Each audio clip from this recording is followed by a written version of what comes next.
Red hot comic book movie news. Defenders of the Earth. Defenders. The Weekly Planet. The Weekly Planet. Welcome back, everybody, to another episode of The Weekly Planet, where we talk movies and comics and TV shows. My name is James, also known as Mr. Sunday, and with me, as always... Hello. That's my co-host, Nick Mason. Hello. You went through a roller coaster of emotions there. I am so full with eggs and chocolate, and it's been like a week off. Eggs and chocolate. Yeah, literally. Because your family's Easter tradition is do chocolate. the Paul Newman egg challenge. That's exactly from right. Cool Hand Luke. Come on, kids, you can do it. 60 boiled eggs, hard-boiled. Right. Hard-boiled. Yeah, so, because I feel like a full week and a bit of Easter, because we did extended family Easter last week. Yeah. And then we just had regular Easter. Normal Easter. And it's just too much. And I'm literally dying. And I haven't been exercising because I got spayed, so I'm not allowed to exercise properly. Did people know that? I talked about it on Suggestible. Okay. We talked about it. Oh, speaking of suggestible, you had a very special guest this week. It was me. I wish we didn't. I showed up at the end and I'm like...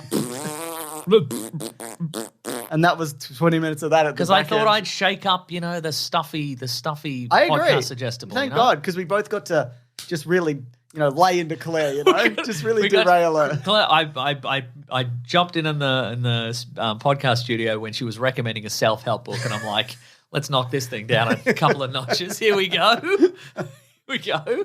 So it was bit of good fun. A second special guest podcast appearance that I made this week is I was on Confessions with Sam Peterson. And, great show. Another Great fella. Great fella. And another special guest, Liv Hewson, who people will know from famous. Hollywood. Famous. Yeah. Santa Clarita Diet. Yellow Jackets. Yellow Jackets, which is back. Recently in, what's that one? The one that came back about catering. Party Down. Yeah, they're an episode of that. Fantastic. Yeah. Well, they're in all that, and they're also very funny on a podcast, if you can imagine. And I don't believe you. I'm going to have to listen. I think everybody should listen. Okay, great. That's right. Two great things to listen to. Also, later in the podcast, I will have some comedy festival recommendations. If you're in Melbourne, there's 2 weeks to go on that. Yep. Oh, and also, thanks to everybody who popped in on a live show. Either of the 2 live shows I was doing this weekend. You're welcome. Dice Paper Roll. You were not there at either of them. You are welcome. I'm just going to power on through. Yeah, you're welcome. I was on Dice Paper Roll on Saturday, role-playing Dungeons & Dragons podcast. Yep. And then today, on Sunday, I was at Matt Stewart's podcast. Matt's like our mate Matt. Yeah. But he is our mate Matt. He is. Matt Stewart's podcast, Who Knew It with Matt Stewart. People might know from Do Go On. That's right. Fun comedy quiz show. And that was with Ben Russell, Cass Page, and Dave Warnicky. What a lineup. It was what a lineup. Matt promoted it on Twitter, and somebody went, heavy hitters. And I'm like, yeah. Except for one. I'll never say who. It's you, Mason. Whoa! That's true, though. Anyway. It's true. It's time to admit it to myself. Big week. I'm a skinny fat hitter, is what I am. I look skinny, but I'm not. And that's the level that I bring to comedy quiz podcast also. Absolutely.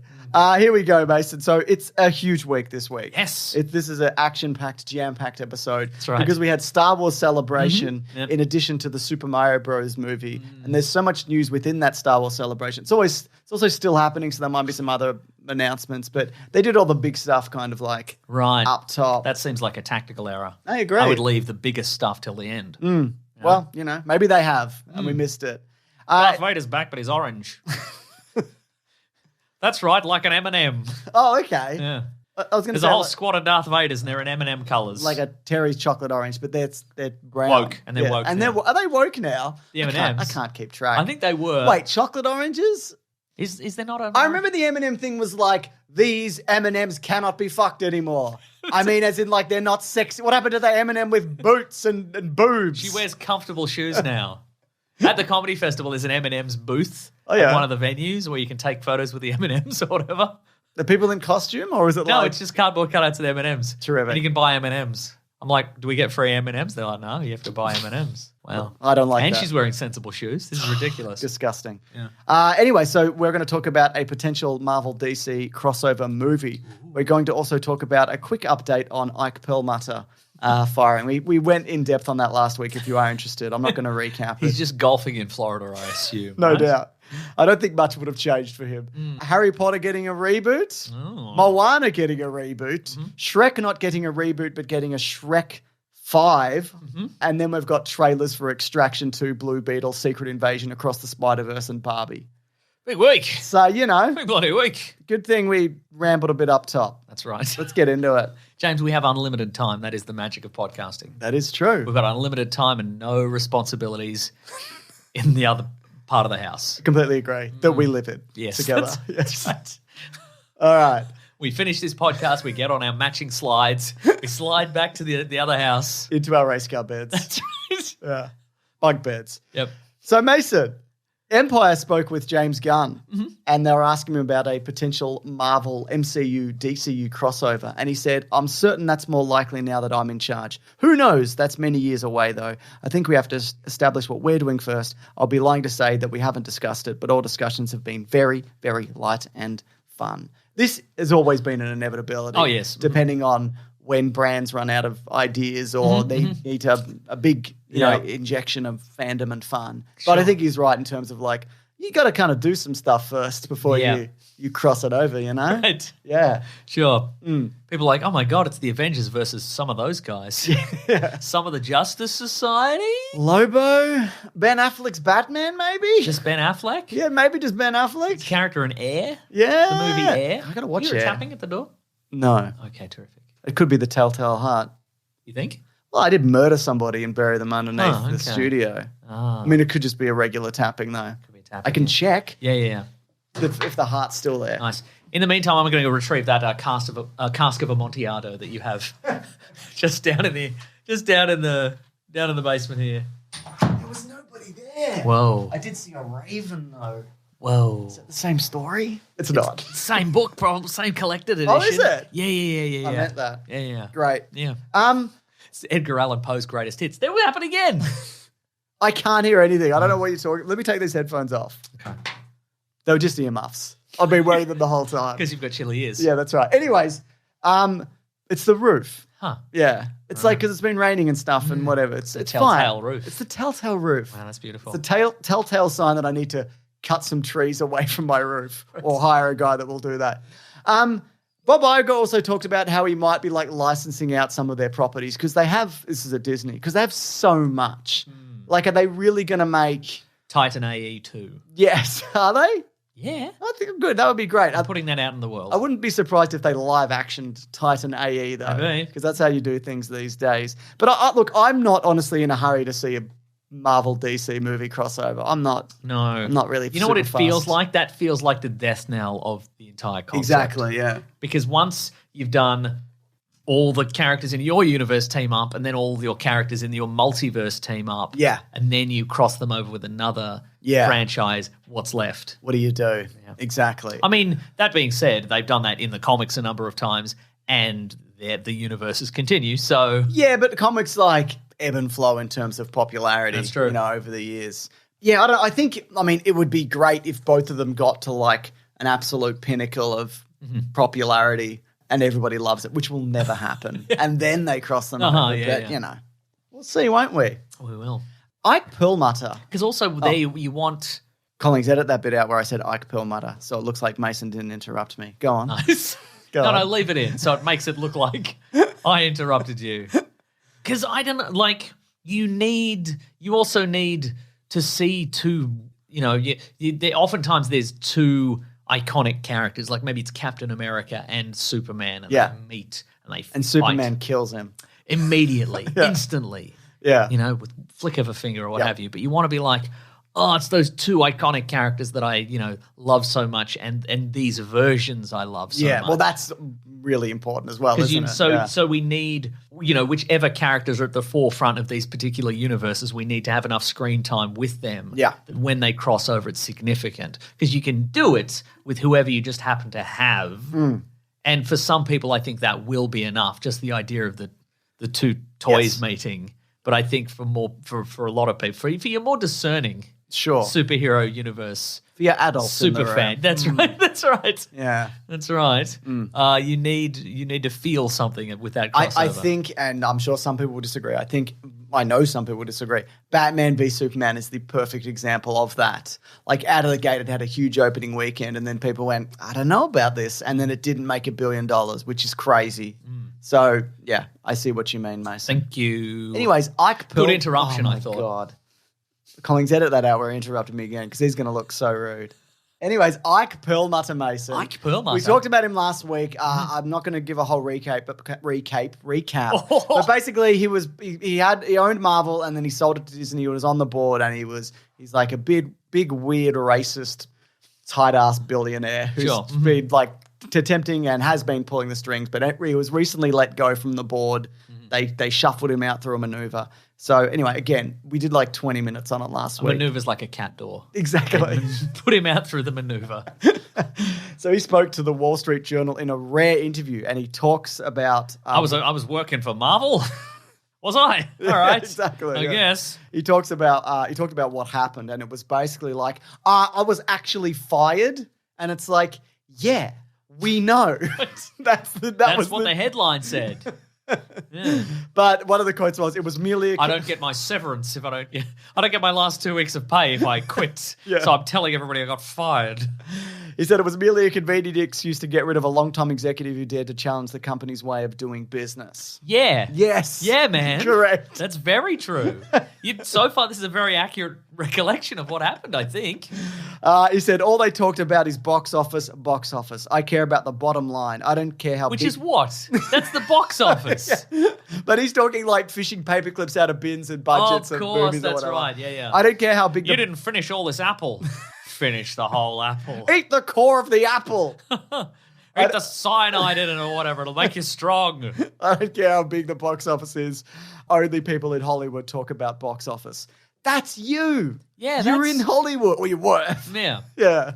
What is he even talking about? I don't know. I read the article. There's nothing I've ever learned about this guy. He's 80. Yeah. Nothing. Oh, yeah.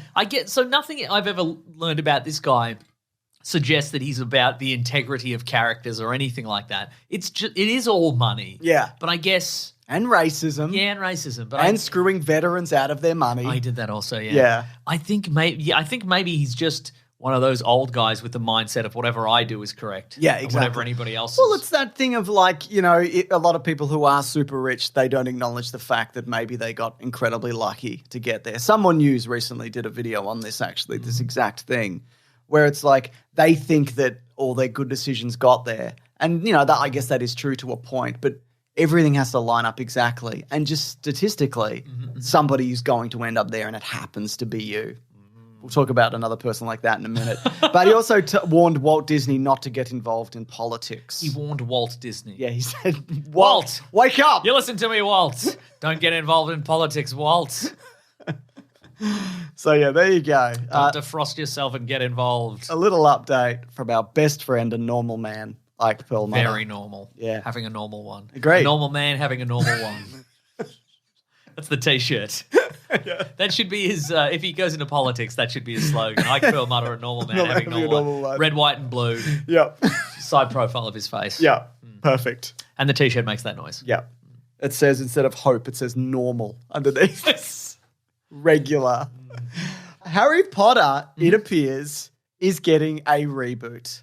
And you might be like, why? I might be like that, yeah. You might be. I might be. Yeah, I am. Yeah. So it's going to be a series, apparently. This is early days, Okay. so I don't know whether this exact version will play out. We'll talk about what I think maybe they should do instead, and other people have mentioned this. Is it shut up? That's definitely part of it. I don't think... So they're going to do a series of You know what they used to do? What? They used to just put a new cover on the DVD, and everybody's bought it again. It's true. They're like, there's one more bonus feature. Yep. It's just a supercut of all the doors opening and closing across all the movies. And people are like, oh, good, get that new bonus feature. Exactly. Yeah. But Put a new angle. But people aren't buying DVDs no more. I guess that's you true. Put it on a streaming service. That's how you get your money. But I don't think so. It's going to be a book a season, which would make it 7 seasons, I assume, 8 to 10 episodes. I don't think a drawn-out version of an already beloved and successful series, which people still love, is a good idea. Because I think there are a lot of people who don't like J.K. Rowling, and I want to talk about why that may be in a second. Oh, yeah. Yeah. But in addition to that, there are people who love Harry Potter and that original cast who also don't want this. Yeah. So who is this for? That's a great is my question, point. isn't it? Because I feel like Harry Potter as a franchise is maybe a very millennial thing. It hasn't really translated over to your Gen Zs and so forth. Well, you in which house are you? Are you Snake House? Are you Bear House? Are you Loser House? I know all the houses. I'm pretending like I don't know, but I know, Mason. We know. We know. I didn't even read the books. But, He doesn't read the books or can read. But I mean, and we revitalize it for a new generation or what have you. But you're right. I think a lot of people love those original cast And they members. cut. I mean, the books also. There's a lot of stuff that they cut out and changed, which they should have, and that works. I feel like they changed. I mean, there's some things that I think they definitely could improve, including the Dumbledore casting. I don't think he's good in it either. Either of the Dumbledores. No, I think they're All three Dumbledores? Thrumbledores. No, sorry, Jude Law. I really like in those movies that I don't like. Yeah, right. But I think though. This could be a result of the original cast not wanting to come back. Yes. And I think that also might be a result of they have been openly against some of the things that J.K. Rowling has said about the trans community. Yes. And J.K. Rowling she's a very bitter person Seems that way, doesn't about it? such things. We saw like Catherine Waterston got written out of the last Fantastic Beasts. That's right, For yep. speaking out also. So it could be a result of, this is speculation. I don't know this, obviously. I don't know Daniel Radcliffe. That's right. But they might not want to do it. They also don't need to do it, or she might not want them to do it either. And so Who do you think will come back? Who's a lot? I mean, also like... I reckon the kid who plays Malfoy will come back and play Malfoy's dad. Oh, Dadfoy. Dadfoy. Yeah, maybe he will. And look, Yeah. I don't begrudge anybody for like being involved in this. That's I'm not saying that at all. I'm just like, why are they doing this? And I guess I also just want to quickly touch on, because often when we bring this up, we might get a couple of comments that are like, Or a couple of long essays. About like emails. what has J.K. Rowling ever said? And so to name some recent things, right? For example, there was recently a anti-trans activist in Melbourne who did a rally, and a bunch of Nazis showed up to support them. And J.K. Rowling supported the idea that the Nazis actually weren't there, like with the anti-trans people. Yeah. And isn't it weird that nobody was like shouting down the Nazis? And like, it's just a woefully, like if you're turning up to a cause and the Nazis are with you, you need to think about that for a second. And there might be some things that line up, like automation or uniforms that you agree on. Yeah. Like, things that don't mean anything. But what you need to reassess. Yes. Right? Agreed. Also, a number And of... look, and some people also like, well, actually, it's all a trick because actually they showed up to support the trans people, but actually they, you know. And you look at the people at the rally, there's footage of the people involved in the rally, like associating. It's Nazis. Think about it. Yeah. Think about what you're doing. The other thing is, like, Sean's got a great video on this, the YouTube channel Sean. She's got a number of people that she's associated with who are very fascist in nature, right? Like in this weird kind of turf alliance bubble, which, I think a lot of people don't know about this. We think, because, it's at the forefront of it happened, this sort of stuff happened in Melbourne. But I think a lot of people are just like, and the same with the boycott of the game that came out recently. A lot of people have no idea about any of this. A lot of people they just like Harry Potter, which is fine, like whatever. But she also recently had a tweet about how blood is gendered and transfusions need to be gender-based. And look, that may even turn out in the future to be true. But I don't think it is. But it's not true. She's like, and she was like, when I was doing research for my new book, and it's called Rotten Blood or something, and it's like, so you named it first, and then you found this research, did you? That's interesting.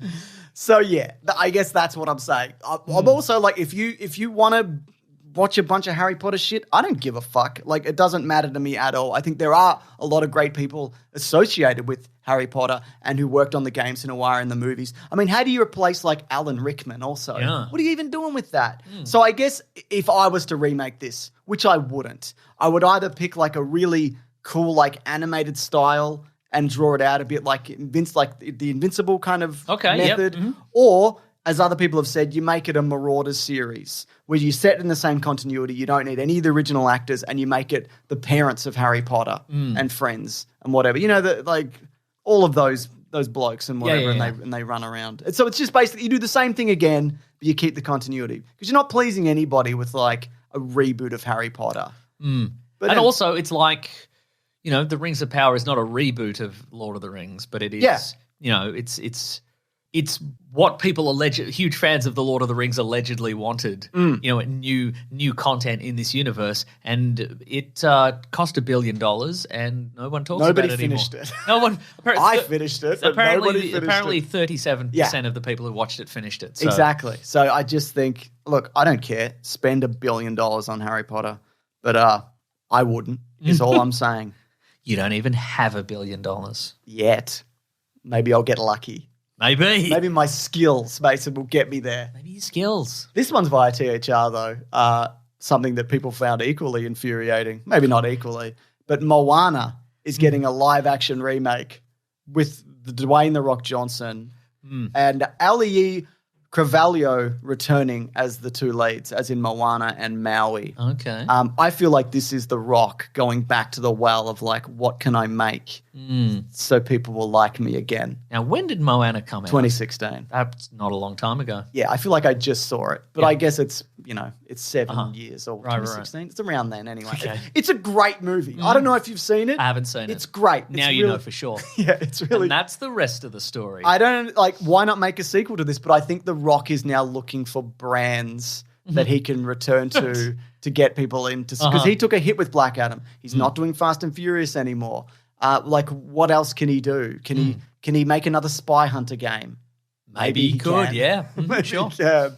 Yeah. So I understand the thinking of let's do this again. But and it could even be good, I guess. But are they good, these? Yeah. No, is the answer. Be generally. cool too. Be cool. Get Shorty 3. They made the series, didn't they? Oh, yeah, he wasn't in it though. So there you go. Let's quickly look through The Rock's filmography. And and let's find see. another thing that he could do. Did he do a Tooth Fairy style movie? I believe he did the first one, and then Larry the Cable. He could do Red Notice 2. I didn't even think of that. He could do Tooth Fairy 2. Tooth The Fairy. Tooth Fairy? It should be called Tooth Fairy 2. Yeah. Number 2. Tooth Yeah. Fairy. Tooth Fairy.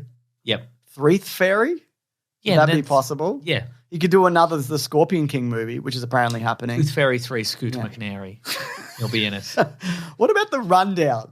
But if he returned as that character, would anybody know? No, nobody would know. Yeah, it would just have to be a good movie on its Jumanji own. again? Jumanji Yeah, 3? definitely. You could definitely do. Throw you through Manji. Yep. Get Smart again. Yep, again. The other guys know he died.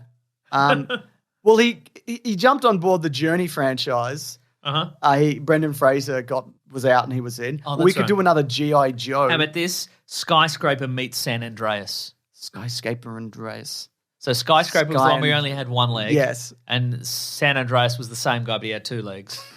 And there was an earthquake. Are But they twins? They're twins, I think, yeah. I never liked you because you've got one leg. Well, we're going to have to work together. What do you think? I like that. And at the end of the movie, they're like, yeah, you know what?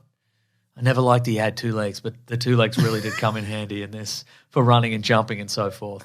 Exactly. Yeah. So, yeah. And you only have one leg, but you have two hearts. Free Guy? He had a voice cameo in Free Guy. Oh, okay. Jungle Cruise? This is what I'm saying. Anyway, back to the well. Good on you, The Rock. Yeah. We love you, and we love everything you do and think.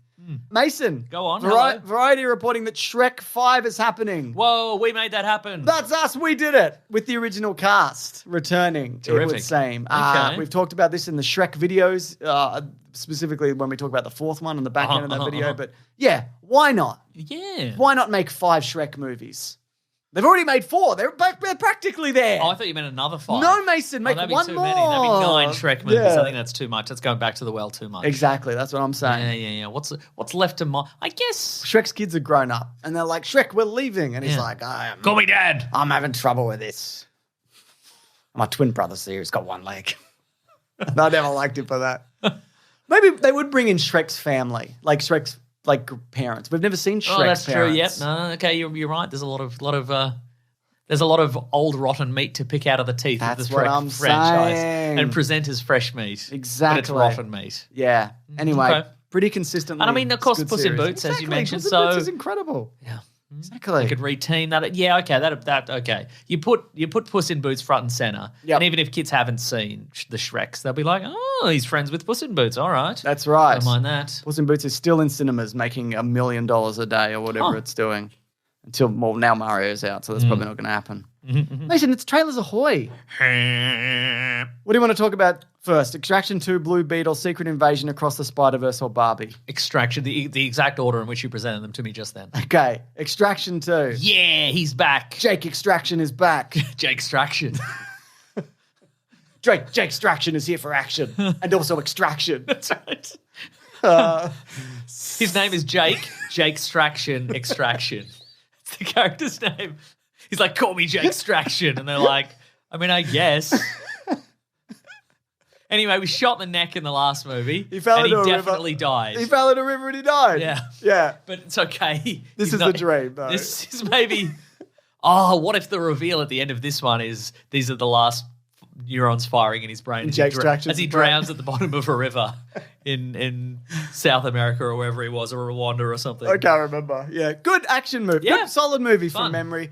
We see some some Wana action in here. He's getting someone out of a prison, right? Or alleged Wana action. Well, yeah, of course. Yeah. People, of course, wanted to know what you thought of the minigun moment.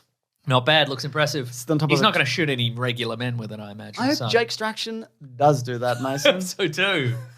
Jake Extraction, no. Oh, I was at your wedding. Cut in half. Sorry. He sets his arm on fire and then punches several men with it. That's good. Do you reckon that's real fire? Maybe. Oh, here's an interesting thing. Did you know? Jake Extraction? No, it's about Jonathan Wick. Oh, yeah. There's no real muzzle flashes in John Wick 4. Did you know that? Oh, they're all digital, yeah? Yes. No, I did. I knew that about the previous ones. I didn't know about this one in It's particular. crazy. So there you go. I didn't know that. Also, I only learned, maybe I knew this already. Is that because they're not using blanks, I assume? Yes, that's right. Because people get shot sometimes. Exactly. Yeah. But so Chad Stahelski, you knew this, I'm sure, but Let's find out. that he was Brandon Lee's body double in The Crow. I actually didn't know that. Which is why he's I know it against, now. Yeah, that's why he's so against sort of on-set Really? guns. But they apparently use, I don't know if it's all of them, but they like use an airsoft. They use airsoft sometimes, and they use a special type of Hollywood gun that doesn't have they're called plug guns or something like that, and they don't have all the barrels are completely solid, Right. but they have functioning ejection ports, so you pull the trigger okay. and its casing comes out like it's a real gun. That's cool. So they don't have to CGI that. Yeah. But we've talked about this in the past about how there probably isn't a reason to have real guns on set, but the problem there is gun acting is not as good as it could be, and if people skimp on the VFX, it really does look like nobody is firing. But this didn't think that this was flawless for a second in the movie. So yeah, well, that's good news. And it's good news. Yeah. Anyway, I can't wait to go back to the world of Jake Extraction. I hope he does a big extraction action, which I think he will. And I hope there's a wedding. That he Do you, Jake Extraction? take your wife, whoever, Jane. Extraction. Jane. Sexation. Extraction. Soon to be Extraction. That's right. Yeah. Maybe you should take her No, I last don't. name. Twist. There you go. Let's talk about Blue Beetle. Finally got a trailer. Yeah. Looks good. It does look good, yeah. Yeah. I really like the vibe of it. I really like, apparently this is going to be the first clean new entry into the DCU. Obviously it was filmed before that. Yeah. But it's got that kind of Spider-Man kind of young hero kind of Sure vibe. does, yeah. He seemed to have got the suit from Ted Cord Industries or something, maybe. That's true. A little reference to the previous Blue Beetle, so that's fun. Yeah. I don't know if they've cast a Blue Beetle or if he's still alive. I'm just in looking this at the universe. cast now, and I'm not seeing a Blue Beetle. That's not to say that there isn't. Might be The Rock. Or could be, or they'll cast it later in a Yeah, sequel that's or true. whatever. Yeah. Or it might be post-credit sequence and it's somebody famous. I'm a Blue Beetle. Exactly. I'm a What Blue if it's Beetle. Patrick Wilson? Oh yeah. I mean, he's already been in the DCU, but has he? Yeah, he's Oh, Ocean Master. That's fine. Who cares? Yeah. Who cares? Who cares? Exactly right. But for people who Also, he will be the Ocean Master in going a movie forward coming in out after Aquaman this. 2. Yeah. Who cares? Doesn't I matter. don't care. But so for people who don't know, he was in Watchmen as Night Owl. Owlman. And Night Owl is based on Blue Beetle. And so Blue Beetle is based on probably somebody else. probably a dream somebody had. Probably a dream Beetles. of making a man into a Blue Beetle. Yeah, and of course we got, if no trailer can be released without ruffling a few feathers. Let me tell you about this. What's James. wrong with this one? Well, George Lopez is in this as the uncle, I think. Oh, yeah. And somebody's like, "Ooh, something Batman." He goes, Batman's a fascist. And people got mad. Oh, in the trailer, In the trailer, yeah. I mean, he But can't. and also the point I think of George Lopez's character, if I had to guess, he's a conspiracy Yeah, crank exactly. or whatever. Like people are like, James Gunn said Batman's a fascist or whatever. No, it's like when So James Gunn didn't say it's not. No, well, yeah, but you know, We could edit it out, I guess. Yeah. But also, you know, how like Peacemaker was like, you ever, think about the Flash or whatever. You know, he just because the premise of that character is he's an idiot who believes everything he reads on Which the is the internet. character? Did he say Superman's gay? Like, No, he said Superman has a poop fetish. I think. Oh, okay, right. Yeah, I think. maybe. Yeah. Yeah, I mean, also from the perspective of some people in the DC universe, I'm sure Batman would look like a fascist. On account of him branding all those people. Yeah, exactly. Yeah. So, you know. But no, I kind of like the horror elements of the way the suit attaches itself. It's like it's not like a cool nanotech transformation. It's like a horrible body horror situation going on. Got the extra arms, it can fly into space. Yeah. Really cool. I didn't know what Hope he'll master that before whoever the bad guy just is to fight shows someone up. in a Red Beetle suit. That's right. Yeah. I hope it's not that. But Call me Reetle. I'm a Red Beetle. Red Beetle, yeah. Yeah. Yeah, because we hadn't really seen anything of this aside from like a couple of teaser posters and some on-set photos, which is Paparazzi like, footage. I mean, like the suit looks good, and like, but we'll see, won't we? But no, it looks pretty good, and I hope it is, because who wants to see a bad movie, Mason? Not me. Not me either. I mean, sometimes we have to. Sometimes have to. Sometimes it's this week for work. Yeah. Sometimes it's this week. Sometimes it's this week. And he can have a big sword. Oh yeah, he's got the big sword, the big anime sword, Sephiroth. Yes. Final Fantasy VII, maybe. Final Fantasy VII. Oh, and it's a little bit like I'm just rewatching the trailer now. A little bit Shang-Chi where. You think he's like a rich guy, but he's not. That's right. Hey, you think I'm a rich guy, but I'm not. That's cool. Yeah, that's cool. I don't think that about you. Wow. I have access to your bank accounts. Oh, what? Yeah, it's not looking good. Can you put some stuff in there? What? Like fun messages or something, I guess? Yeah, no, probably not. Okay. I do this thing whenever I transfer money to everybody. I always do it and 69 cents. Oh, excuse me. And that's just the benefit of having because of podcasting inflation. money. Because of and inflation. Yeah, Exactly. No one's ever said anything. Good. There's going to be an intervention at some point. They're going to sit you down. Probably, yeah. The whole family's going to sit you down and be like... That's a very Elon Musk thing to do, isn't it? Extremely, yeah. Oh, no. Well, I'm going to keep doing it. He cuts a bus in half. That's good. That's very Shang-Chi, isn't it? Yeah. Well, the suit has like that defense mechanism thing, right? Where sometimes it takes over and does whatever it wants. Seems that way, yeah. To defend him, and sometimes very cool. It doesn't, yeah. Well, I'm loving it. Yeah. I guess, obviously it's the second mover disadvantage, We have an Ant-Man and he's a Blue Beetle, and even though the power set is not similar I feel at all, like this is different enough from what we're seeing in the trailer. Yeah. Does he a shrink guy, this one? He's not a shrink guy now. Does he a shrink guy? He should see a shrink guy. He could see a shrink guy and be like, Doc, I'm a superhero. You got to tell anybody about it. I love those scenes in movies, Mason. Anything else, or should we move on to Secret Invasion? Secret Invasion. Oh, this is exciting. A lot of people saying finally we're getting a Captain America, the Winter Soldier vibe. Who was saying that? Everybody. Okay, cool. like they would get a trailer for something like, oh, this reminds me of Captain America, the Winter Soldier, the movie that came out 9 years ago. I watermark in the Marvel Universe. I like the bit where Captain America didn't know that it was a secret. Okay, now, any further bets on who do you think who's a Skrull, do you reckon? Do you think they're going to take somebody already existing in the universe and Skrullify them, like a Maria the Hill? Yes, a Maria the Hill, or she's always been the Skrull. Or a James of the Rhodes, perhaps. He's doing Armor Wars. Yeah, that's so true. I don't think you can do James Rhodes as being an alien. See, a few of the things we do see in this trailer, we see what seems to be a big warehouse of people in some sort of stasis. I imagine that is all the people that have been the originals of all the people who have been Skrullified. Okay. I thought it was like it's the army that they're kind of like put on ice. But yeah, that's probably more likely. I think it's a Skrullified, and I suspect that's an easy get out of jail free card if there is a reveal that somebody is a Skrull, and it's like, well, we didn't, and they get killed, and you're like, well, I like. So Terrence Howard comes out and he goes, nobody noticed. Somebody noticed that I don't look like Don Cheadle for all these movies. That's right. Can somebody tell me what happened? And like when all these there was a big Infinity War. What? Yeah. Okay. So who are you thinking then? Wow. Okay. I mean, it would have to be for if it was somebody like a James Rhodes, it would have to be like the last year, right? As opposed to like the entirety of James. Yes, I think so. Yeah. Rhodes's. Yeah. Like cinematic appearances. Yeah. Well, look, I think we can rule out Ben Mendelsohn I mean, he is already a Skrull. He's already a Skrull. Oh, do you mean like a second Ben Mendelsohn? Yes. Is what you're saying? Yes. Yeah. Ben Mendelsohn times 2. Good. Mason. Nice. Okay, I think Maria Hill. I think Okay, they're going to do something. I mean, we don't even know, like, maybe the Maria Hill, because we know there was a Skrull Maria Hill in Spider-Man Goes to Europe. Oh, that's right, yes. And does weird sex escapades for one scene, really. Uh-huh. Remember? He's putting his pants on. They're Oh, like, yeah. Put your pants up, idiot. Yeah. Put your pants up. It's rude. Right. See your road. This is in the movie Euro Trip. Yes. So I was saying Maria Hill, so she's a Skrull in that, and maybe that's just Maria Hill. She's just a Skrull.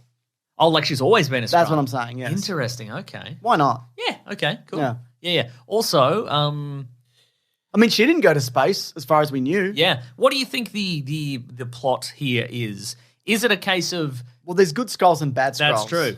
Is it a case of... Yeah, it's you know, it's like humans. They're not all good or all bad like the, you know, like they're pictured in the comic books oftentimes. Yeah.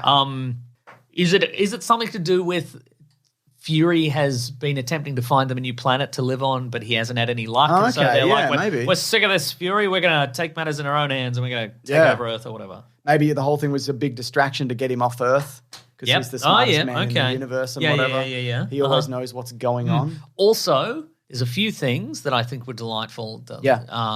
So it seems to be also that the Skrulls, at the very least, are putting together. They're trying to build super Skrulls, right? Yeah. Okay. Like of all the powers of whatever. Yeah, because in the comic books, there's the standard issue Skrulls that can transform into anybody. And they go, hello. But they're sort of limited by Skrull physiology. Yeah. And there's a couple of special Skrulls that have powers of various. They've acquired various powers. We did a video on it once. Yeah, so the Super Skrull has the powers of the Fantastic Four. Did a but caravan they haven't of been garbage. introduced yet. Yeah. There's the Power Skrull who has assorted other powers, ice powers and There's also electricity powers. Skrulls who have like turned into superheroes and just had their powers. And in But doing it seems to be that they are acquiring bits and pieces and using their technology to gain those powers from various heroes. So one of the characters clearly has Groot's tree power. Yeah. So I assume they found a piece of Groot. Yeah, stuck in a wall or whatever. From an endgame battle or something like Yeah. that. There is also a damage control container. They're always losing stuff. They're always losing stuff, aren't they? But this one says Cull. So it's Cull Obsidian's arm that got cut off at the start of Infinity War, right? Okay, yeah. I don't know what his powers were, but big and tough, I guess. Big and tough sword arm, maybe? I don't know. Maybe.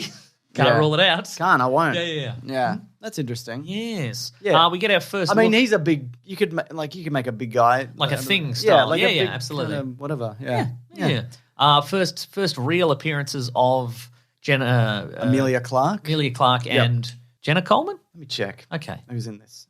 The release date, by the way, is June 21st. Jenna Coleman, as in from Doctor Who.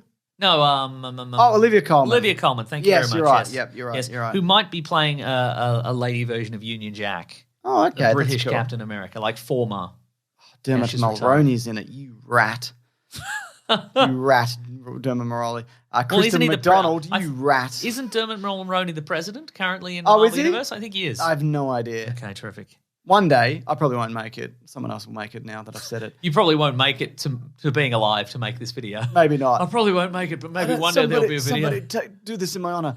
I was going to do who's the president? Like, who has been the president? Right. Because there's hints about, like, previous presidents and, like, there might be a picture of Obama or whatever. Yeah, well, in Iron Man 3, it's like it's just a guy. It was, another guy. it was a famous that guy. Yeah. He was, what's his name? He's in, like, Shawshank and he's Death in Bill and Ted's and Yes, whatever. that's right. Yeah. Anyway, Mendo's in this, and that's He is. great. That is great. Big fan of Mendo. Yeah, Good to see him. Who was the main guy? Who's playing this main villain? The actor. Well, he says his name is Gravik, but Okay. it's Kingsley Ben Adir is the actor's name. I feel I've seen him in things, and he was delightful. How many gravestones does Nick Fury have at this point? 400. Is it 2? It's at least 2. Is that not the same one? I think the it's a previous- different It looks like one. a different location, Yeah, right? it is. Yeah. And it looks like it's safe house based. He can crack open a mausoleum, Terminator 3 style, and he's got guns and stuff in it. He played Wet Stick in King Arthur: Legend of the Sword. I don't think that's what I'm thinking of. He was in the High Fidelity remake. Mm-hmm. He was in Soulmates. Okay. He was in Peaky Blinders. Maybe Two that's what seasons. I'm That's thinking probably of, where yeah. you know him from. Uh-huh. Oh, and Martin Freeman is in this also. He's a Skrull. Like the whole time? Maybe. I don't think so. Okay. He's all too right. ordinary. Well, that's how they get you, isn't it? That's a great point.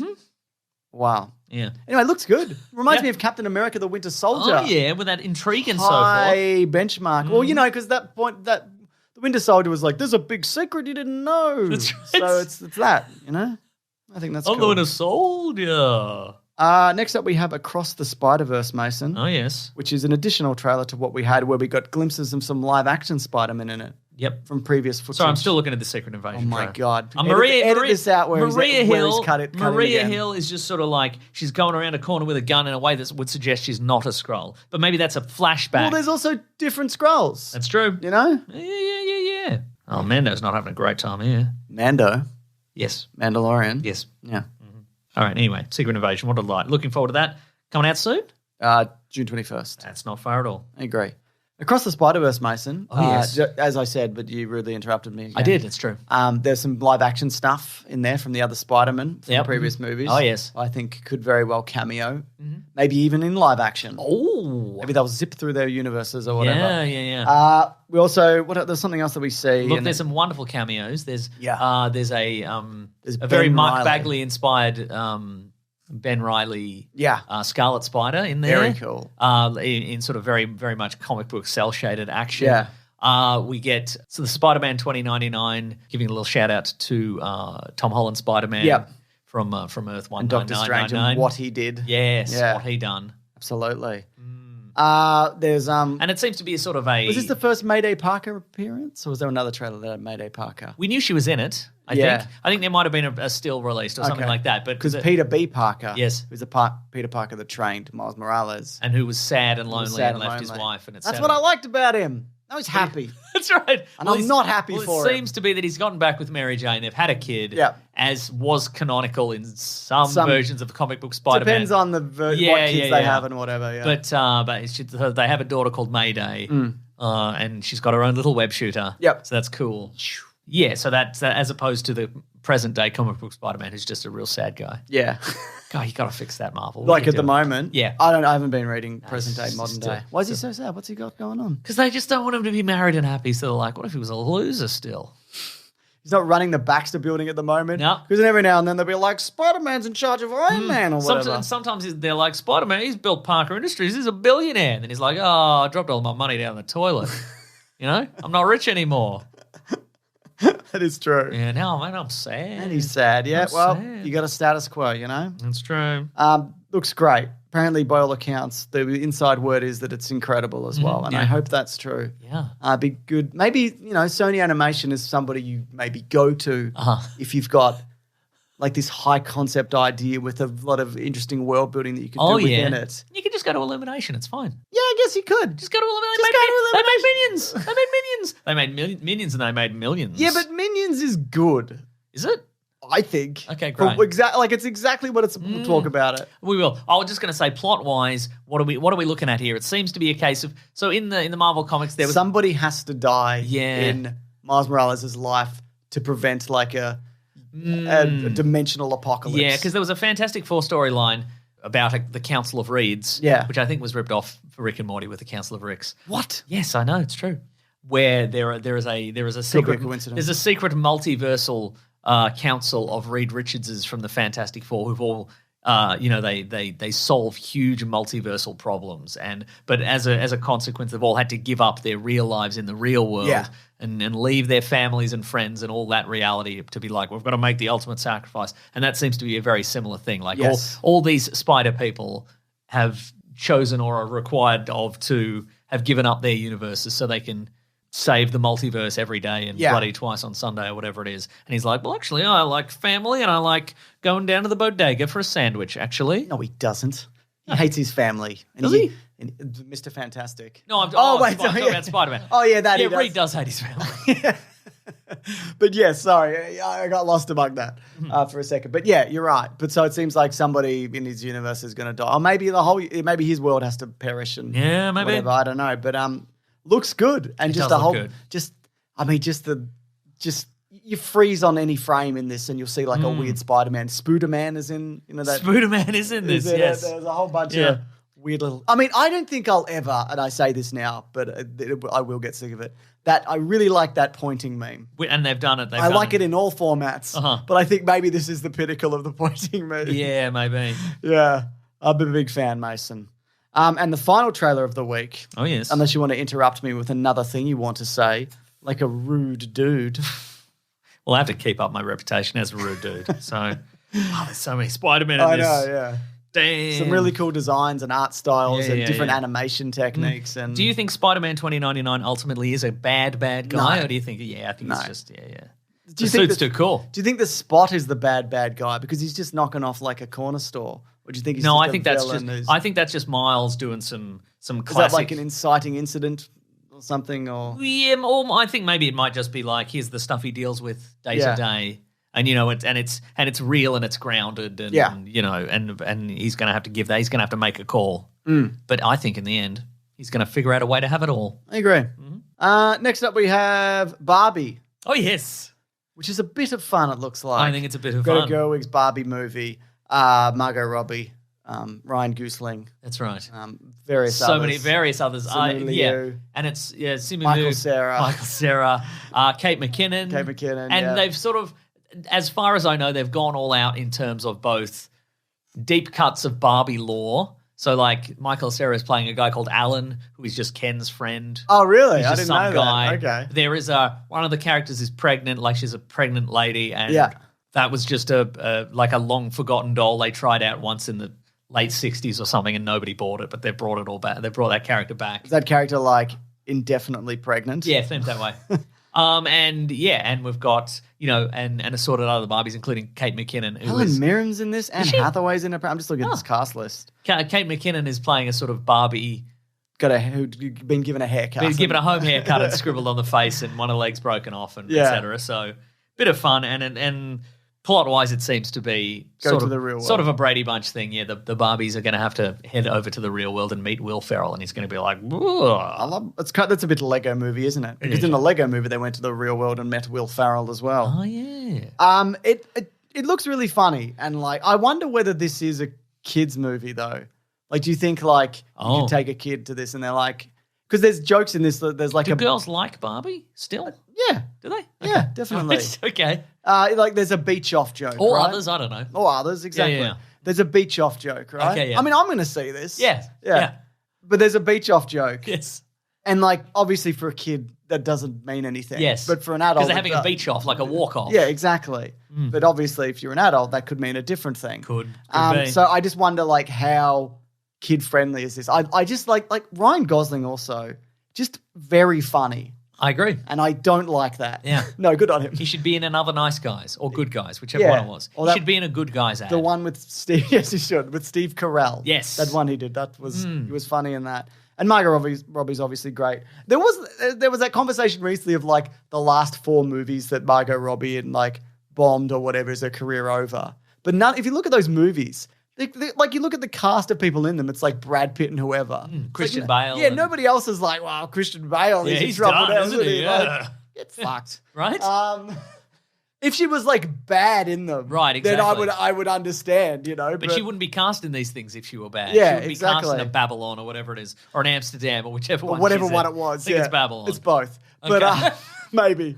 Okay, But great. people, I didn't realize this. Like, when the foot thing at the start, she steps out of the shoe because- and her foot's the same. Yeah. Because the Barbie figures, that's how they look. My thought was, because I guess I'm not a foot guy, I was like, oh, that's clever. But apparently it like people were melting down over that. Oh, if you're a yeah, foot I didn't person, even think about that. Yeah, okay. then that has changed your life. Yeah, right. So yeah, there you go. Yeah. I think she did foot stuff in what was that other one?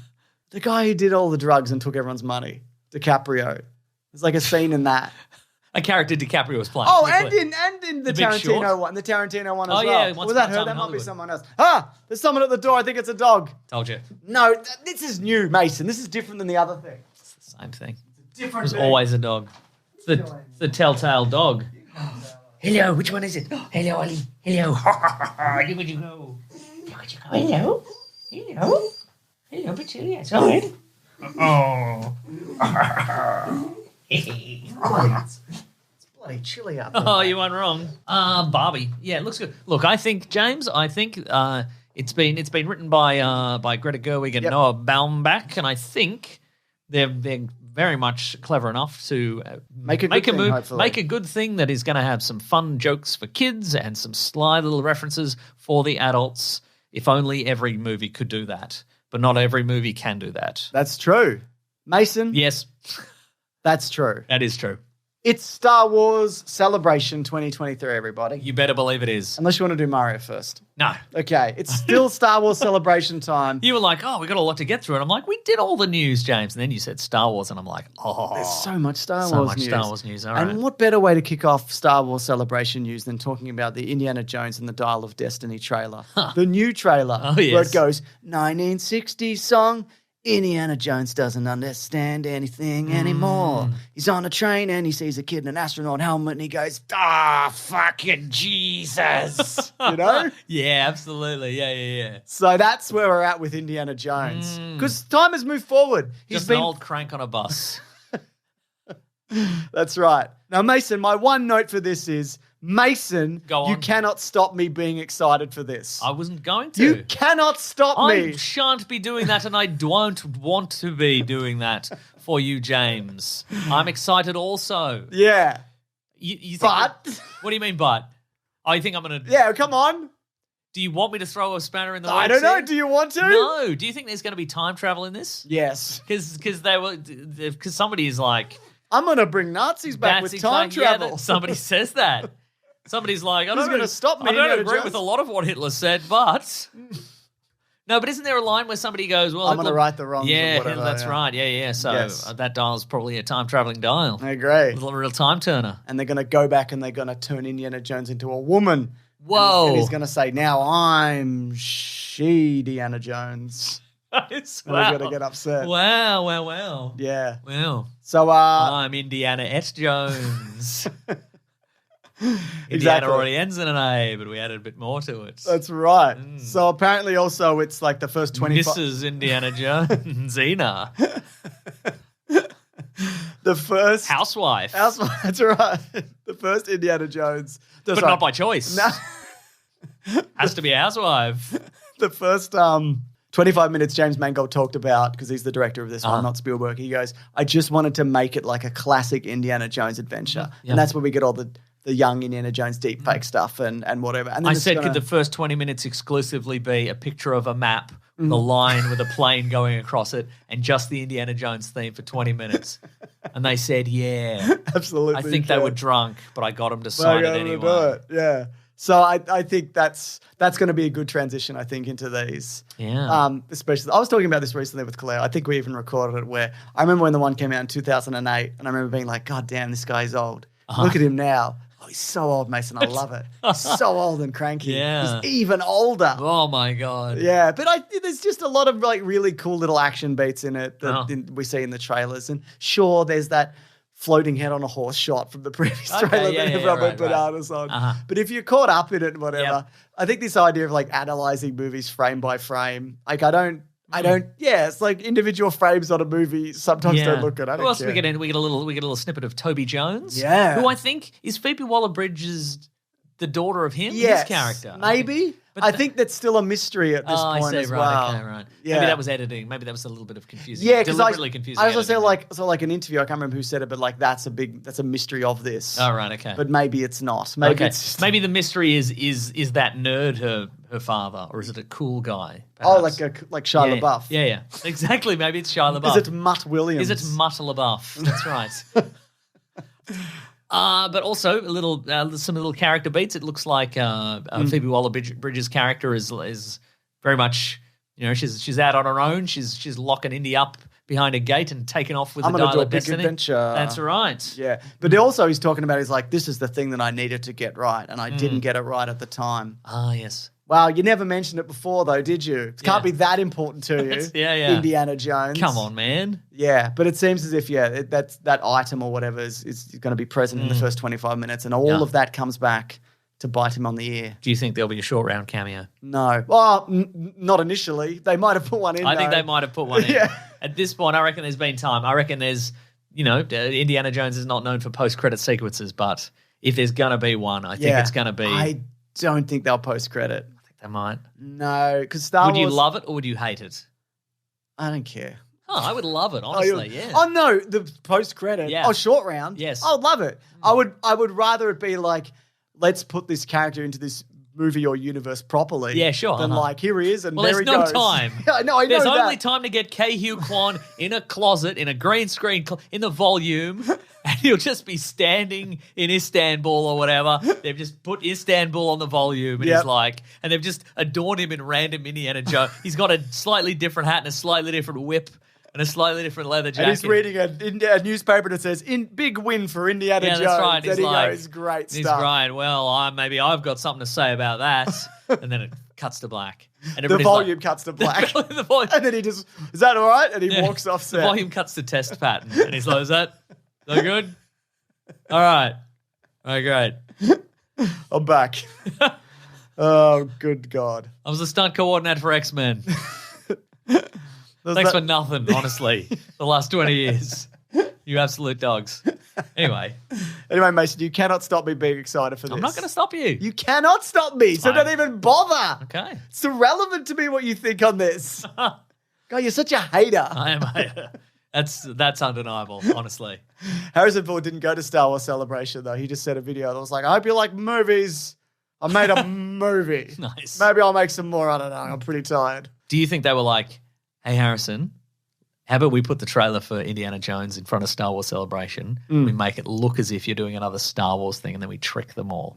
You would love yes, that. I would I love would that. love that. But also, if you give me money, I will turn up as young Han Solo on The Mandalorian or whatever. That's right. I'll do it. I won't do any makeup, but Also, I won't do any makeup or costume.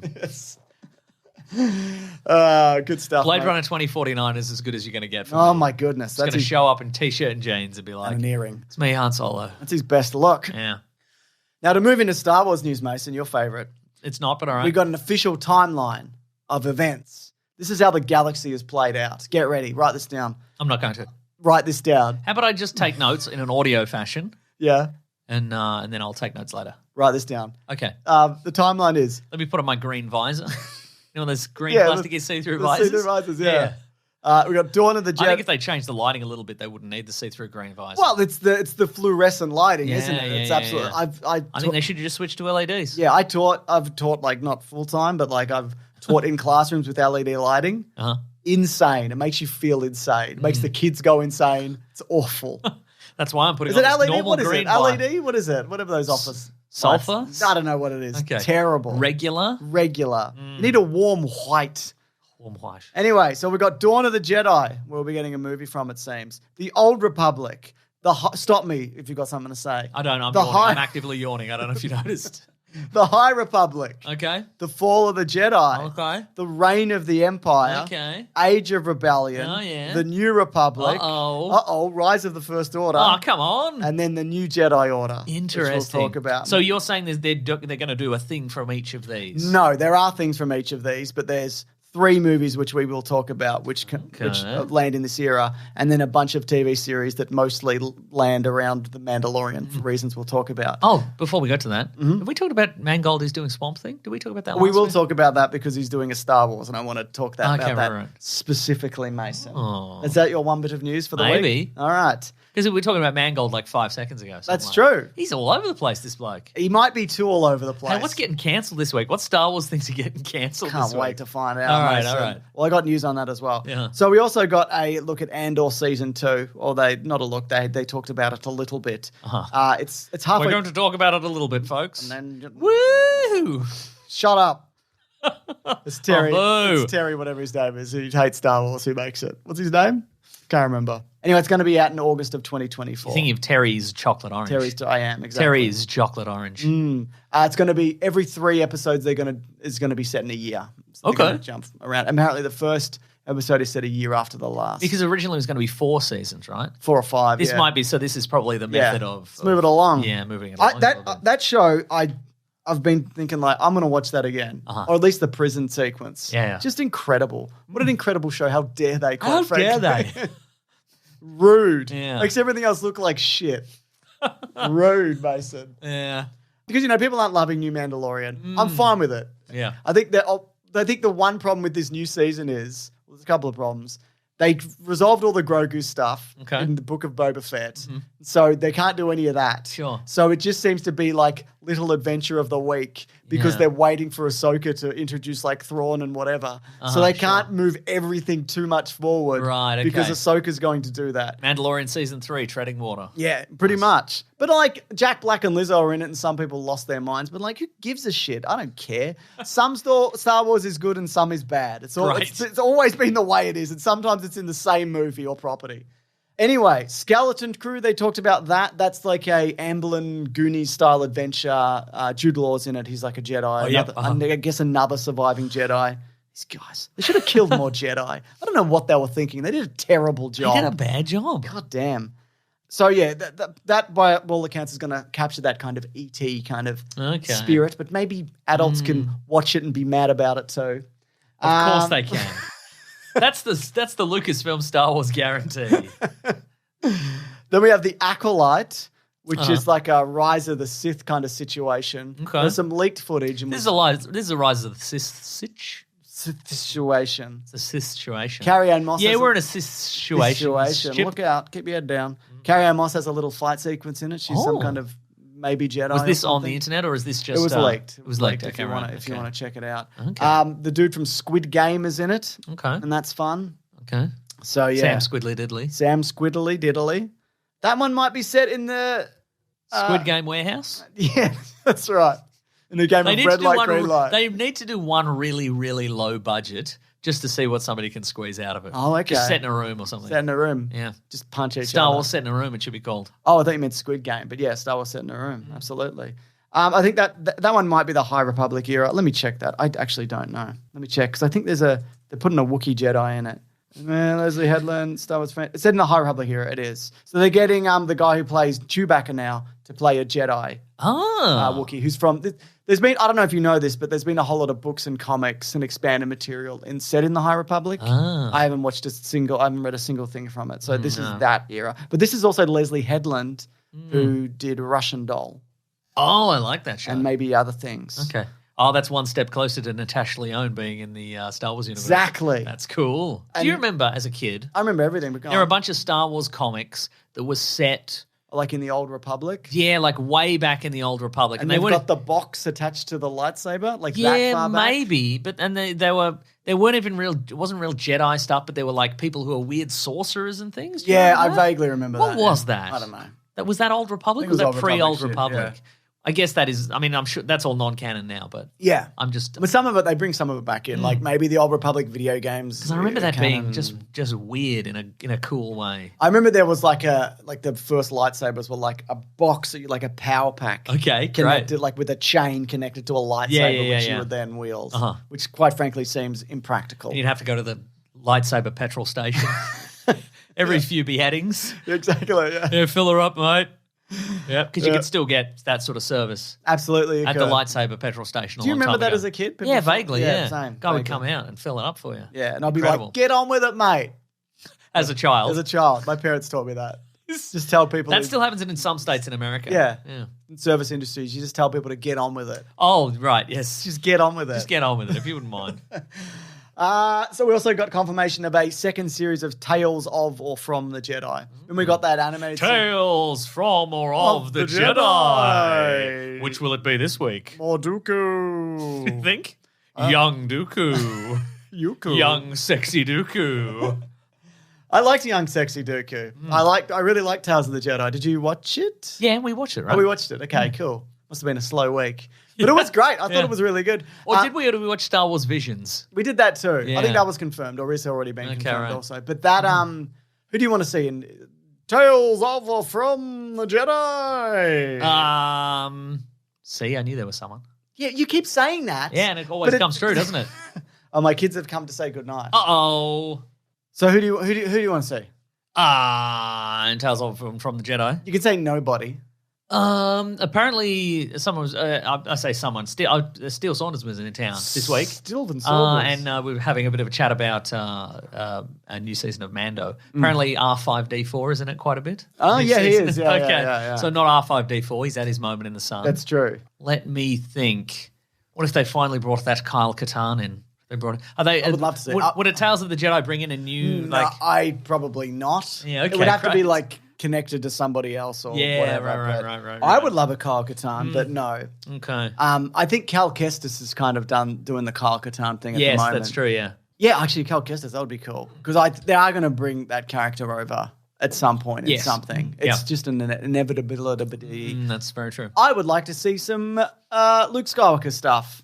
Just doing some animated training-y, little jaunts, little missions he goes on sure. or whatever, you know? Yeah, sure. You could get Mark Hamill or the deep fakes, whatever, if you really Okay, want. sure. Maybe a little Ben Solo thing. Oh, before he goes bad. Sure, Yeah, okay. or after. Oh. Something like that, yeah. Okay. But no, I'm not married to any particular version of this. But I'd imagine there'll be a variety like there was last time. Yeah. Let's Ooh, how about this? Okay. Tales of the Donnie Yen character from Rogue One. Well, he's Can we put that technically in? not a Jedi Shut Mason, so I'm going to up. have to veto that Shut one. up. I'm going to say no. What if you watch the entire episode and then, like, I don't know, Obi-Wan Kenobi shows up and he's like, Hello there. turns out you are like a Jedi. You technically count as a Jedi. And he's talking to his corpse Yeah. Yeah. because he didn't know that the length of his life. That's is right, what yeah. I'm saying. Yeah, I really liked that character. That's what I'm saying. Put him in. No, I'd say no Wow, right. because he's technically not a Jedi. Okay, fine. Well, rules are rules. It's not tales of a guy who knows some things about the Jedi. Well, maybe it should be a Tales of the guy who knows a guy. But it's Tales of. You know what they do? They just do a framing story where Ben Kenobi's like, yes, I knew a guy. I knew a bloke. And we all know guys, Obi-Wan. Who cares? well, he's special, I think. You're boring. You're boring. Who are you even? Who am I even talking to? This is mean and rude, Obi-Wan. This guy's mean. This is on the back foot, Passag Obi-Wan. Obi-Wan. Yeah, on the back foot, Passag Obi-Wan. Yeah. There you go. Anyway, let's talk about some of the stuff we did see, including the Ahsoka You're not trailer. even rich. Neither are you. Well, You live in a hut. You shit in the desert. I live in a cave. Yeah, you did. You moved. But If I sold it, I could get a lot of credits for it. no, you couldn't. I could. No, I could. Where are you going to move? It's desert front property. That's worth a lot, actually. It's not worth anything. You don't know anything about it. You don't know anything about it. I was going to say insurance. You also don't know anything about insurance, Don't need it too good. but also real estate. Don't need it too good. So we got a trailer for Ahsoka. Yes. One that we saw as a general public, and then they had a panel the following day. Oh, with more stuff. Secret more stuff. I mean, the big reveal in this, I think, we got Ray David Stevenson. Tennant. Yep. He's a robot in it. Go on, though. Oh, okay, but also Ray Stevenson.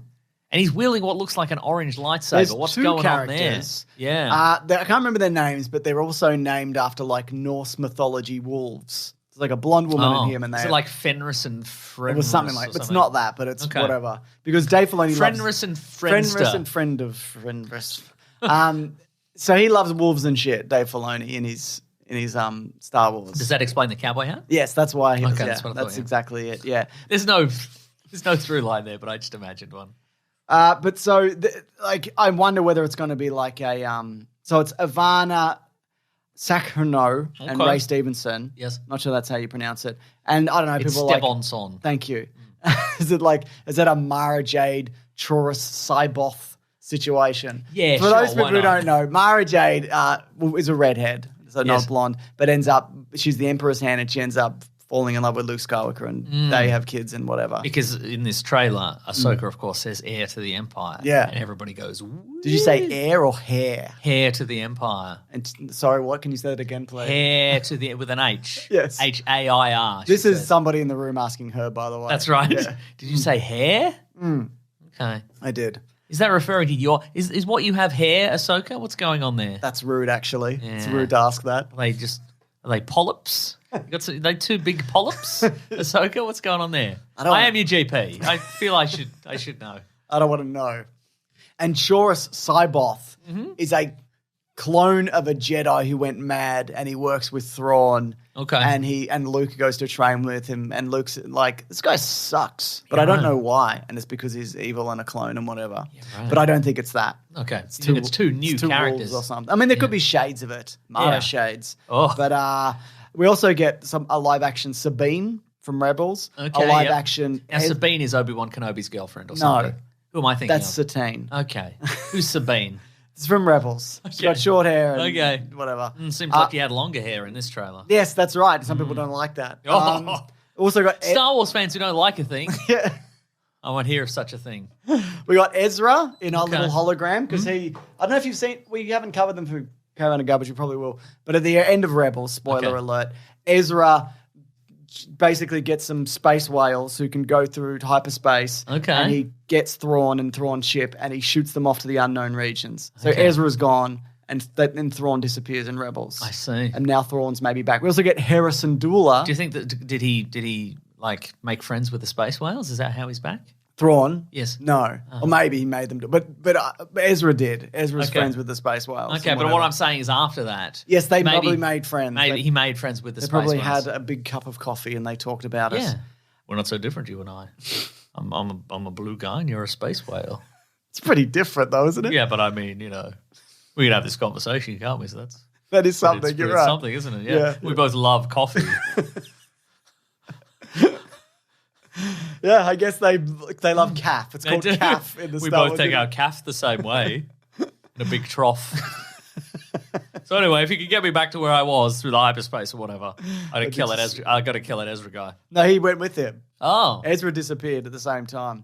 And Harrison Dula, who is the Twi'lek played by Mary Elizabeth Olsen. Winstead, yes. Okay. She's in Star Wars. And her husband's in Star Wars because her husband is Ewan McGregor. That's right. So that's fun. David Tennant is also returning. He's the robot who comes back. He's doing the voice of the robot again. Okay. But of course, the big reveal is live-action Grand Admiral Thrawn, as played by, again, Probably Mads Mikkelsen's brother, right? Lars Mikkelsen's again. Okay. I did see somebody on Twitter. There's a leaked image. If you have, it just looks like Thrawn. Okay, well, there was because in the trailer we only see the shot of Thrawn's head, or it is presumed to be Thrawn, and somebody took a press photo or a candid photo of Lars Mikkelsen and lined the ears up and went, "Those are his ears." Yeah, it's 100% him. Okay. Very candid. And I'm just trying to find if there's a picture of this to show you, but you get it, right? Yes. Come on, phone. God, it takes forever. Jeepers creepers. No. Oh, God, Twitter's awful.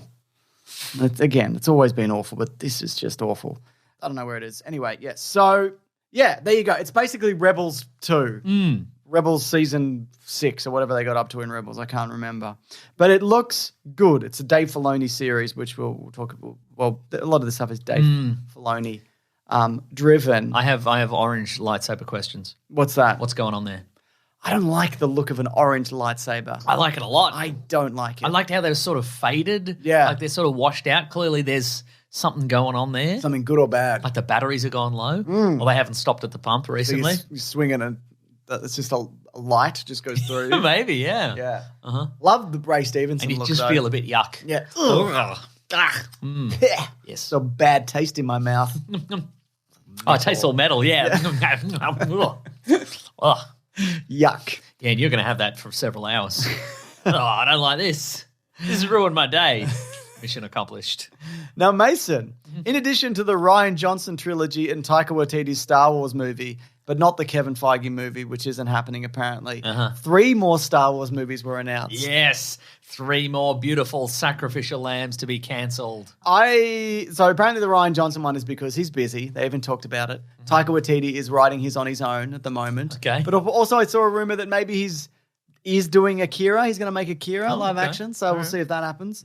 But so Dave Filoni is going to be directing a movie. Who, of course, started working with George Lucas back on the Clone Wars animated series in like 2008, whenever that came out.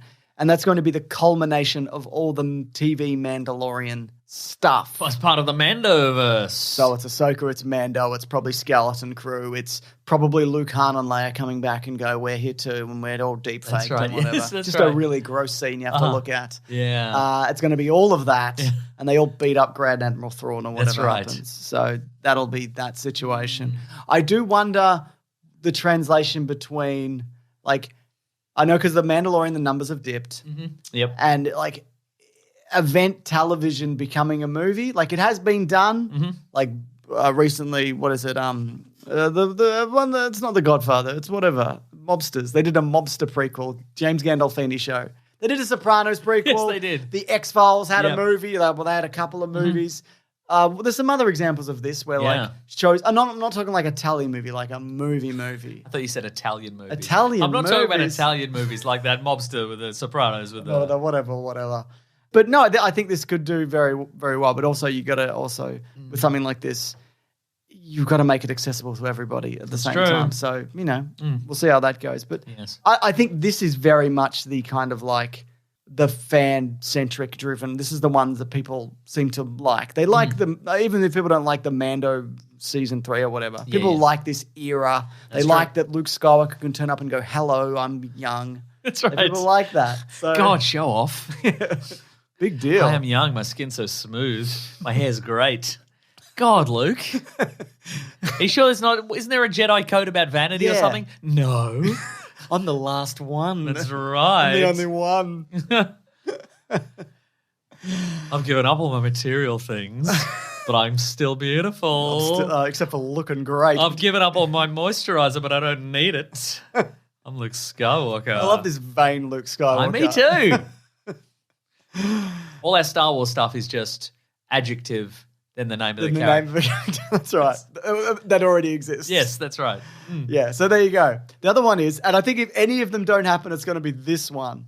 James Mangold is going to do a movie set 25,000 years before whatever modern Star Wars is at, and it's going to be about the inception of the Force and the first users of it. It's going to be in the style of a Cecil B. DeMille movie, like he did like a Ten Commandments and another thing from that. It's like the big biblical epics of that era of Hollywood. Yeah. So it's going to be that kind of thing. But the other thing is he's also working on, he's got Indiana Jones coming out, which would probably be right. close to locked if it's not already. But also he's doing a Bob Dylan biopic. That's right. And he's also writing this Star Wars movie at the same time he's going to be writing and developing a Swamp Thing movie over at DC. Because that's apparently his big passion, one of his big passion projects. Wow. Yeah. So that's pretty cool. But again, like, I mean, any number of those things that he's working on could fall down. But if one of these is going by the wayside, it's probably this one, I'd imagine. Especially if Indiana Jones 5, like, people don't like it.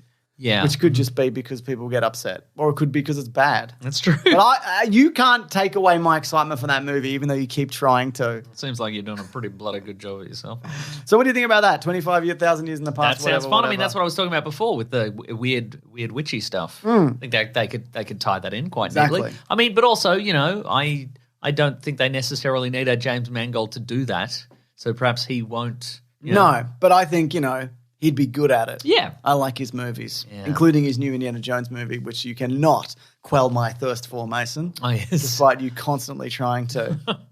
And the third movie is a Star Wars New Jedi Order movie. Oh, yes. Which was a series of books which focused on Luke Skywalker's new Jedi Order. But obviously the timeline is different now. So Rey Skywalker is going to return as the head of the new Jedi Order. It's going to be set 15 years after the rise of Skywalker. Which makes sense if you go, okay, so she was 19 in The Force Awakens, and Daisy Ridley's, I think, about 30 now, and this won't come out for 3 to 4 years, if ever. Works out all right, yeah. So, that could be 15 years. I think people saw 15 years and expected, Ray to be like a wizened old crone. Yeah. To be like, oh, I remember. I had found a big knife. And then I looked at the knife, and then I turned the knife. And then I saw the Death Star. It was in. I could see it through the knife, and then we went into the Death Star, and I think there was a worm or something. Was it the first Death Star or the second Death Star? Oh, I don't know. I don't remember. When was the snake thing you were talking about? When did that happen? Was that before? There was a snake. Oh, yeah, and I think it bit my friend. I think it bit my friend. Okay. But then I said, "Oh, you're all right." To the mate or the snake? I don't know. Perhaps I was talking to myself. I just thought, that'll be right, I think. Put a bit of calamine lotion on that. A balm. You'll be right, I think. A balm? Yeah. Anyway, she won't be like that. You don't think old crone Rey Skywalker is the direction they're going to go? I think they should. In the tradition of naming people the way that we do. Maybe. So this is going to be directed by Shamim Obaid Chinoy, who worked on Ms. Marvel and done a bunch of documentaries and stuff. Damon Lindelof, this is the one that he left, and Stephen Knight is on board. Kathleen Kennedy talked about this in general. She's on her. She's out She on came her out and ass. she said hello. First of all, what do you think about? Do you think it's too soon? It's been 4 years since Tross. And I think this is very much like Bringing a new team of new guys, yeah, and even newer guys. And we're sorry for the last one, Right. Or some of whatever you like, whatever you don't like about the sequel trilogies. We're sorry. How about this big reveal? Rey's nobody again. She's not related to the Emperor again. I think they could very well do that. He tricked you. Yeah. And you're just regular again. And then the next series, she's a Palpatine again. Oh my god! Double tricked. Back and forth forever. Forever. I don't know whether I'm a Palpatine. They kept changing it. I just left the room. He was like, blah, blah, blah, blah. Give me all your power. And I just said, I'm bored. So there you go. Of these three, which of these are you I'll interested just leave my power on. I'll just leave it on my bedside table. I'm going to have a lie down, but you can have my powers. I suppose you can have my powers if you want. I'm Rey Skywalker. I think. I buried some lightsabers in the desert. I mean, no, just at a random location. Nowhere. Didn't you bury it at Luke's house? I mean, I don't know. I don't think he ever told me where he lived. Yeah, but he could have. I mean, you knew him. No. Okay. I think he lived in a hut out in a swamp or something. Near a river or a lake or something. Why did you bury it in the desert? I don't.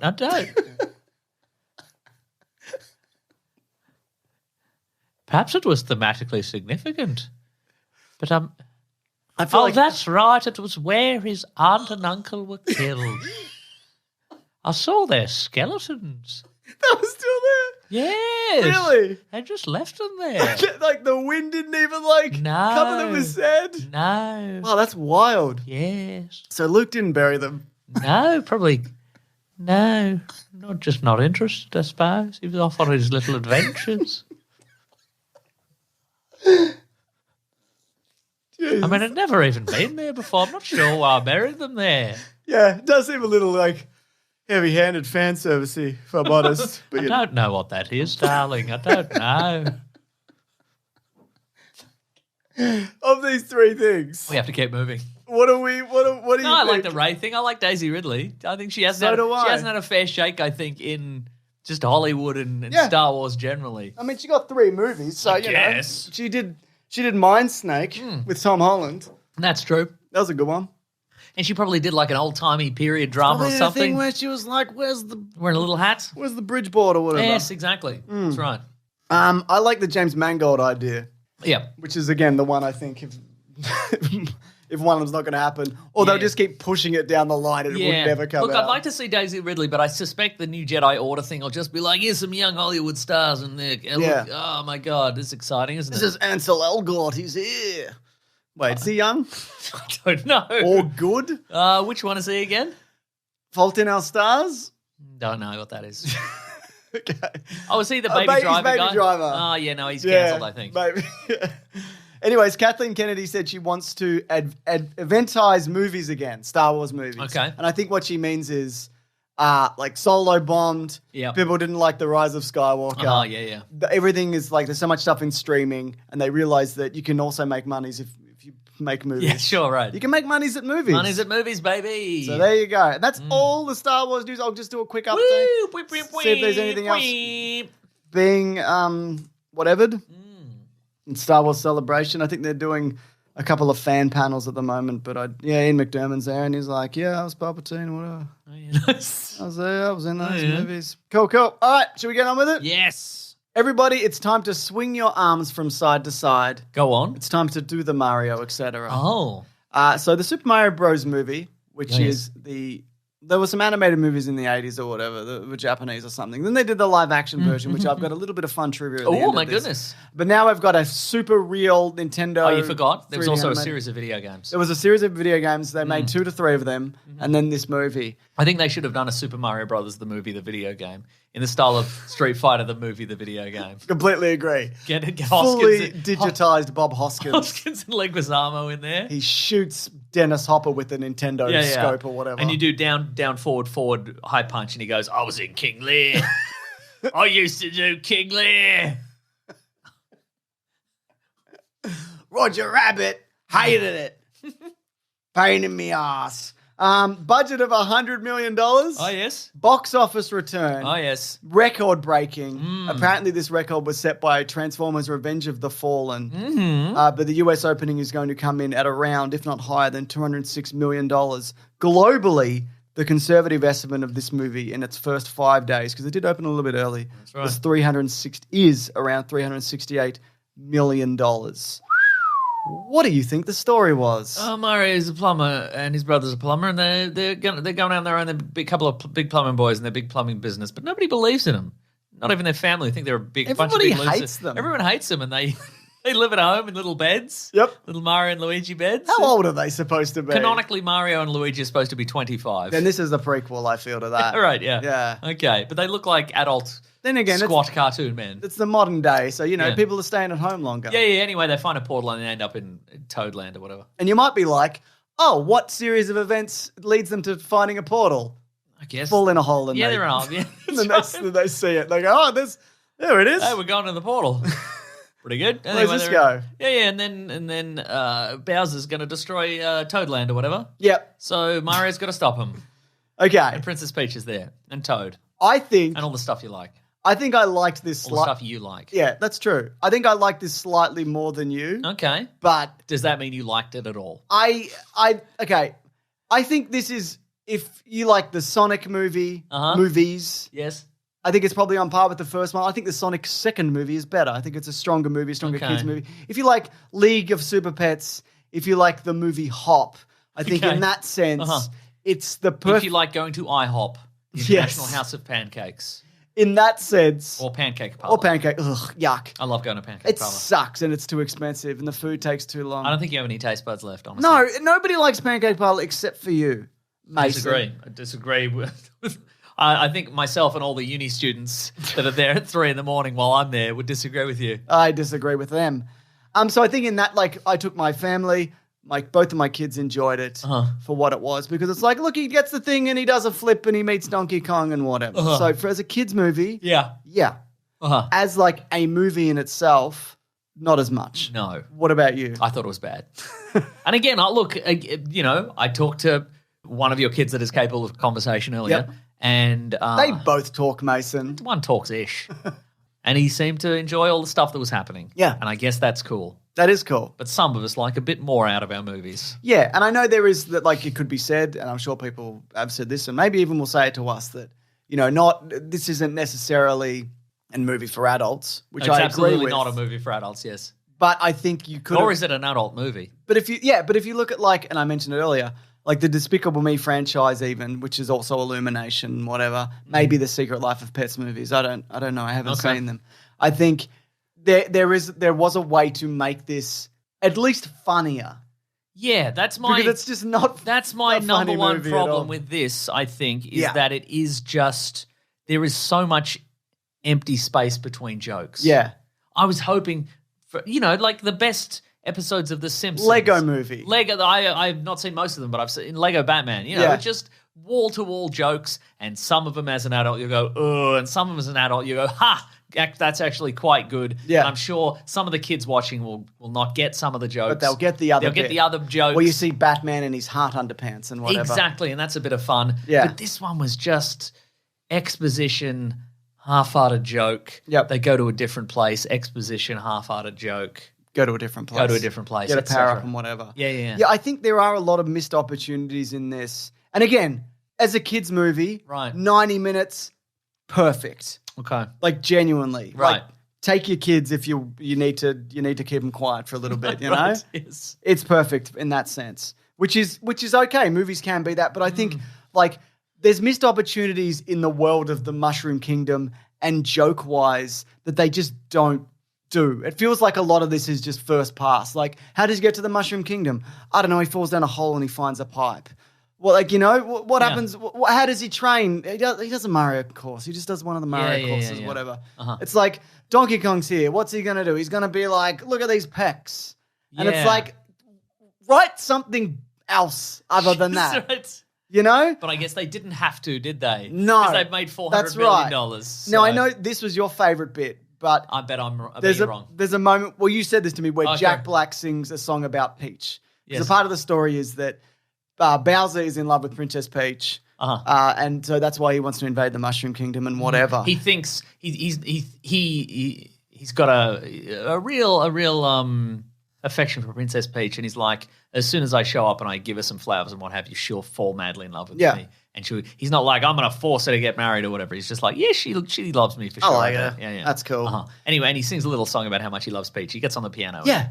And I actually, just, I don't know, just by pure coincidence, I watched Tenacious D tribute song today. Oh, yes. Like, it's a great, people know it. It's a great song. And they've got, Tenacious D and Jack Black have a lot of great songs. But I feel like this is not a very funny Jack Black song. It's just like Peaches, Peaches, Peaches, I'm in love and whatever. I imagine it was like a muck around. Yeah. I reckon they maybe even just brought in a piano or it feels like that. And they just went, what can you do with this? Yeah, it feels like just improv a song maybe, or we just wrote this song called Peaches and just, you know, there's 10 better versions of that you could have done that they just don't do. Yeah, right. Yeah. Yeah, look, to me, this movie was just weirdly paced and so much empty space in it, where it could have been filled with jokes, and instead was filled with. I think you could do jokes and also, hey, look, there's the thing from. Yeah, like there were a couple of background visual gags. Like I think there's a vintage store and it was filled with vintage old video games or something. Blows on the card or whatever. Blows on the card, yeah, totally. Yeah, because none of it's. I wouldn't even say like none of it's bad. I was never like. It looks nice. It certainly. looks incredible. Yeah. It looks like what an amazing recreation of the Mushroom Kingdom and and whatever. And but he shows that Mario and Luigi show up in the Mushroom Kingdom and they get separated and Luigi ends up in the Dark Realm or where and he gets captured by Bowser and Mario has to rescue him and so he goes to Daisy and he's like, I'll help you defeat Bowser and she's like, okay. Anyway, can you run this course? This platforming course? And he's like, I'm bad at it. She's like, well, we'll just keep doing it. Just keep doing it, I guess. Yeah. Keep doing that. And he does. Why wouldn't she be like, no?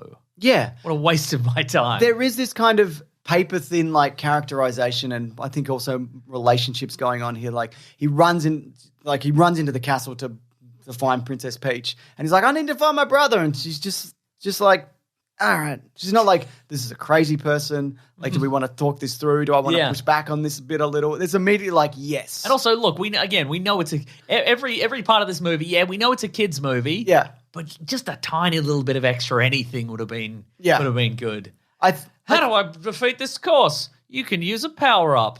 Which one? And he's like, what does that mean? What do you mean a power-up? Why do these exist? Why are they here? I hate mushrooms. Oh, like Sonic. Like in the Sonic movie. Like that's the laziest version of like, I got to eat mushrooms. Well, I hate mushrooms. Well, you have to because it's in the game. Also, they don't even look like... These are cartoon mushrooms. They're different. They're different, Mario. They're different. I think, so the relationship with Luigi is characterized as Mario is always there for Luigi. Mm-hmm. Yeah. And that's it. Yes. There's not even like the cliche thing of like, Mario's always overshadowing me or whatever, and I can never live up to Mario, and it's whatever. I'm afraid. It's not. You know, the deep lore of the Mario universe. No, I just mean like, it's just Mario finds Luigi and he goes, I found you. Yes, that's right. Oh, wait, you were here every time. Oh, that's pretty good. That's good. Well, that's exactly right. And I think, honestly, the cast is great. I think Chris Pratt as Mario, the Brooklyn thing, I get it. You settle into it. Yeah. I think it works for the most part, right? Charlie Day's amazing. So Anya Taylor-Joy is Princess Peach, and that's all fine and whatever. Jack Black is Bowser. These are all good. Yes. These are all good additions. But it's just... Cranky Kong is only Donkey Kong's father, not his grandfather. I think that was a real mistake there in the Donkey Kong So is there like lore. I didn't know there was a Kong in between. There is a Kong in between. Oh my That's right. God. Very embarrassing for the lore there. Yeah, I just think... like the scope of this universe, and you see it in like the places they visit. Why wouldn't Peach just defeat Donkey Kong? Because she's really good at everything. Well, that's exactly right. What does Mario bring to this that Peach can't do? We can talk about the woke Italianness. Yeah, Italianness. We can talk about the woke discussion surrounding this, Mason. Can we? Okay. Well, we're talking about it before the show because there's two schools of thought, right, that contradict each other. Well, yeah. Look, I've seen in terms of woke outrage, because obviously, like a lot of movies recently, if you go to Rotten Tomatoes, for example, the critic score is significantly lower than the audience score. Yeah. And I've seen two attempted culture war. Here we go. Two attempted culture war strategies playing out simultaneously. One is that actually the reason critics hate this movie is because they're against Chris Pratt. Chris Pratt. That's what Pratt. they call him. That's right. They're against Chris Pratt because of his conservative religious views. Even though everybody loved the Guardians Christmas special, it's just and came anyway, actually, the critics are completely out of touch, and actually, it's really good, and you should definitely see it because if it's so good. And then the other direction was.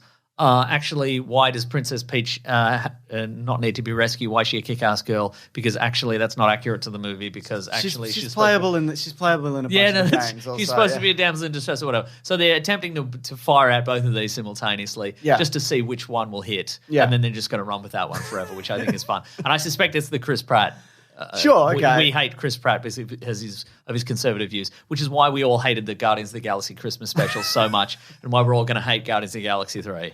Correct. Or maybe the critics' score is low because they didn't like the movie because it's not really good. Because they're adults watching a movie for kids. If anything, I think also like the Bowser like princess marriage thing is like, oh yeah, like the game or whatever. I'm like, oh, you could have kind of made this more interesting, you know? But and there's it's just like, okay, yeah, of course there's like, I know, but that's the games and whatever. Who cares? Yeah. It's so many. Like when Mario shows up and he's like, "Where's at the princess's castle?" And he's like, "Where's the princess?" And the guard's like, "Well, our princess is another castle." Yeah, we get it, like the game. Like a game. Like a game. What about the start when he ran? But why would he say that? He'd just say no. Yeah. He'd say no, leave. No, fuck off. I have a sword. I'll kill you. I'll kill you, foreigner. Stab you to death. That's right. Yeah, I just think like they're oh my god. So I enjoyed like Donkey Kong, that little Donkey Kong Mario rivalry, and they do a Mario Kart and whatever. And again, look nice. Yeah. But again, it's such a basic way to be like, how are we gonna get there? We're gonna need carts.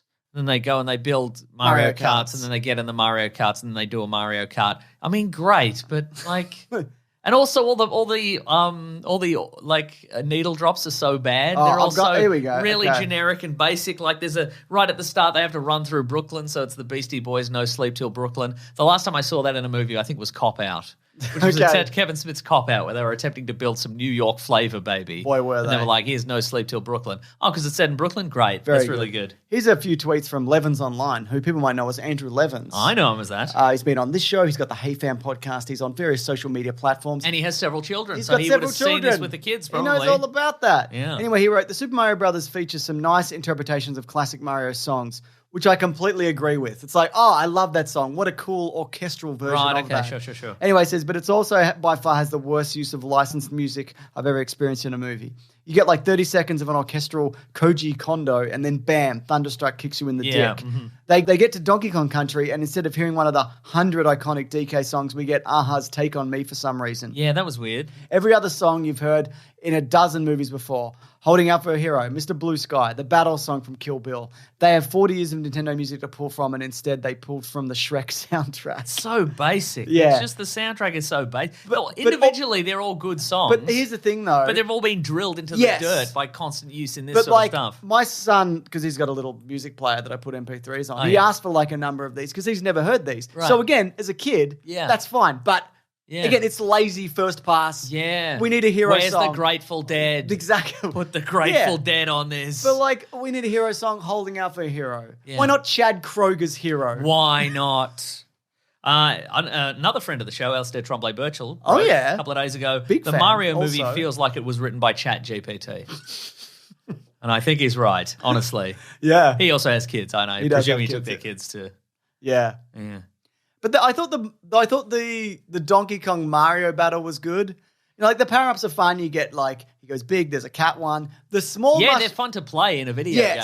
But I think also it's fun to see, but like, oh, maybe you could have combined a few of these in a battle where he gets one and then the other and he hits him with a multiple combo or whatever. No, just keep it basic, I think. Also, small Mario is too small. He's supposed to be like half the height of little Mario, not like an inch tall, is what I'm saying. Oh, Mason. you're saying so regular size Mario is a little fine. Mario, but then there's a smaller. There's like a tiny mushroom you can get, right, but okay, it's yeah. too small, Okay. Mason. Huh. But you know, there's Oh, these they had a blue shell. Remember when the a guy blue was shell, a and he blue went, shell? I'm a blue shell. And he said, blue shell, and he did a blue shell. Wow. There's Easter eggs. He runs a little course, Mario Kart, Jumpman, Punch Out, Luigi's Mansion, musical cues, etc., and so forth, Mason. Should we do some spoilers? Yeah, I'm going to say worst movie ever. It's not for me, honestly. No, I don't think it's for me either, but as a kid's movie. And also, if you're watching it with your kids, or if you even want to go see it, you're not going to be like, I feel you're not going to be like, this is unwatchable. I felt it was close to unwatchable for me. Honestly, I would have loved to be like, yeah, this was so much fun as a grown up. What a fun nostalgia trip for me. And you know what? For a lot of people, I bet it was a fun nostalgia trip for them, but it wasn't for me. I don't like it. Fair enough. Yeah. So spoilers: Mario lures a bullet into Brooklyn and destroys it, Oh my god, yes. and then they love him for it. Yeah, that's a weird bit where it's that hero saves the day situation where like nobody in Brooklyn knew what was happening. No, Maybe he did that. As far as they're concerned, he did that. And he did. He did it. he bought the big turtle there. That's right. Yeah. So, him and Luigi touch the Power Star together and they get superpowers. That's not how it works. That's Only how one person can get the Power Star. Well, as far as I'm I concerned. think kudos to them for trying something out of the ordinary. Wow. 2 people touching a Power Star. Wow. I think that's cool. But it's also it went way longer than 15 seconds. true. Yeah. Yeah. Maybe that's Is that what how long it happens lasts? I don't know. when 2 people touch it. Yeah, maybe. Yeah, what lasts? But that's also, did you see Sonic 2? No. At the end, he's supersonic and he does the same thing and he beats up Robotnik. It's the same. It's the same thing. They're all kind of the same. Sonic 2 is better than this. And funnier. Watching some of the trailers before that, does it strike you that No, we just got Puss in Boots. besides Puss in Boots, don't they all feel exactly the same now? Let me check. There's also too much punching. Yeah, my wife thought the same thing. She's like, it's kind of boring and just like they just land on each other and punch each other. Yeah. Yeah. I don't like, again, but I don't have kids. So maybe you're just like, kids love punching and it's a bit of fun. But I don't know, as someone who doesn't have any kids, I'm like, it doesn't seem like a very creative or interesting way for anybody to resolve any problems in a way that the impressionable kids should be, oh, why am I turning to this guy? But like, give me something more interesting and fun. Yeah, I don't disagree with that. So The Bad Guys was last year. That was good. I really like that. Strange Worlds was whatever. Super Pets was okay in moments. Lightyear was depressing. Seeing Red was great. Really enjoyed that. Paws of Fury was apparently terrible, but I haven't seen it. There was Minions: The Rise of Gru. I've seen bits of that, and that was all right. Pinocchio. What did you think of Pinocchio? I hated it. What did you think of it, James? I didn't watch it. Yeah, you didn't. Yeah. There's some of them are. It depends what it is, basically. Oh, they did another. It's just that it's not even interesting punching. Yeah, I know. You feel what I mean? Yeah, I totally get exactly what you're saying. And then there's a post credits and it's Yoshi's egg or whatever. Yeah. But also, we already saw a bunch of Yoshis. Oh yeah, that's right. So, well, I didn't. I went to the toilet. Okay, yes, great. My son informed me. I came back and he goes, "You miss Yoshi." Wow. Anyway, I'm glad he enjoyed it. And you were like, "I've seen it. I've seen the video games. I don't care. I saw Yoshi before you were born." I recognized when there was Baby Mario. It was the design they used from Yoshi's Island. Now give me your popcorn. It's like, but you already had a popcorn. Well, I want your popcorn too. And your wallet. It's from C-Ray. Got some reviews here. Oh, yes. All positive, though. # yes. Weekly Planet Pod just finished Super Mario Bros. The callbacks and the voice acting were great. Chris Pratt wasn't half as bad as we all feared. I said what I said. Best movie ever. Best pod ever. Thank you. This is from the Dreamer who says, "Hey, Mr. Sunday Movies, just saw Super Mario Bros. Never expected an epic story, but it was definitely fun. A love letter to old Tone fans. Tone fans? Yeah. That's probably something else. Old time fans? So it's be time fans like me who grew up with the series and the last 30 plus years. Best movie ever. I'm just a fan of old tones. And John Paul says, saw Mario today. I thought it was really fun. They got me with all the nostalgic music. # Weekly Planet Pod. So I guess that makes it best movie ever. So I'm glad other people liked it. Yeah, absolutely. And I won't even tell them that they're wrong. You can. No, I won't. So yeah, people seem to be enjoying it and good. I hope who wants to see a bad movie? Nobody. Not me. Yeah.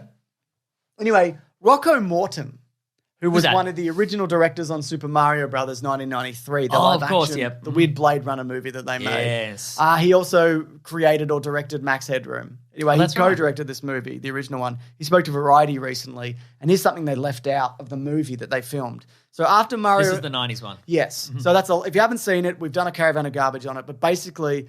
It's live action Super Mario, and they're regular depressed plumbers, and then they go into a world where dinosaurs have evolved into people. That's right. And Cooper is a weird. He's Donald Trump, but he's a lizard man. it's Dennis But he's Hopper. mostly just Dennis Hopper. And then it's like Blade Runner, but Mario. And Yoshi looks like a velociraptor. You can't ride him because he's like a foot tall. Yeah. It's fucking bizarre. And he'd eat you, probably. He would definitely eat you. And they have jump boots. They have big mechanical jump boots. Because he's a 48-year-old man. Yes. So he can't do big jumps for I was real. in King Lear. Not how Bob Hoskins sounds. I'll work on it. It is a little bit. Yeah. So after Mario and Luigi complete their crazy adventure in Dino Hatton, two executives from Nintendo show up at the Mario Bros. Apartment in Brooklyn, and they want to hear the story because it's on the news, and they're making a video game. And so it explains the reason why the film doesn't literally follow the story of the game. It got lost in translation. The Mario Brothers told the story to the Nintendo executives, and they misrepresented it. So the film was meant to represent the actual story. Right, okay, I yeah. think that would have gone a long way to people looking back on that movie even now and being like, oh, I get it. Yeah, right. Now I get it now. But instead it had a bit where Princess Peach shows up at the end and she's like, We gotta we're go gonna back. They never did. We got to go back to Dinotopia. They died in Dino Land. All of them died. Also, Bob Hoskins was in the Dinotopia Tally movie. Huh. Probably. Wow. All in all, get out there and see the Mario Brothers movie. It's going to make $1 billion. Oh, and you want to be there. I want to be there, You want to be Mason. there when that ticks over in the cinema and, I wanna go, and it goes, it yeah. made $1 billion and we all cheer. Yeah. We go, movies are back, baby. I think the lesson from this that Nintendo, I hope the lesson they don't take is like, this Now, gets... bear in mind, James, whatever you say here, whatever you say, I hope that in movie executives, the lesson they don't take away is that is exactly what they're going to take away. Yeah. So are you ready to curse everyone? Yeah, I am. Okay. The only reason this is doing as well as it would is because it's just brand recognition. Right. It's not good enough as a movie on its own. Like, for me, it's like, oh, it's fun to see Donkey Kong fight Mario and whatever. right. Like, that's great. Yeah, but there also hasn't been a Nintendo-themed movie That's right. since 93, I guess. Yeah. Oh, Unless there's been some- Pokemon and Yeah, whatever. right. Yes. Basically, yes. So there needs to be, it should be better. Yes. Like, it's just like, did you see this?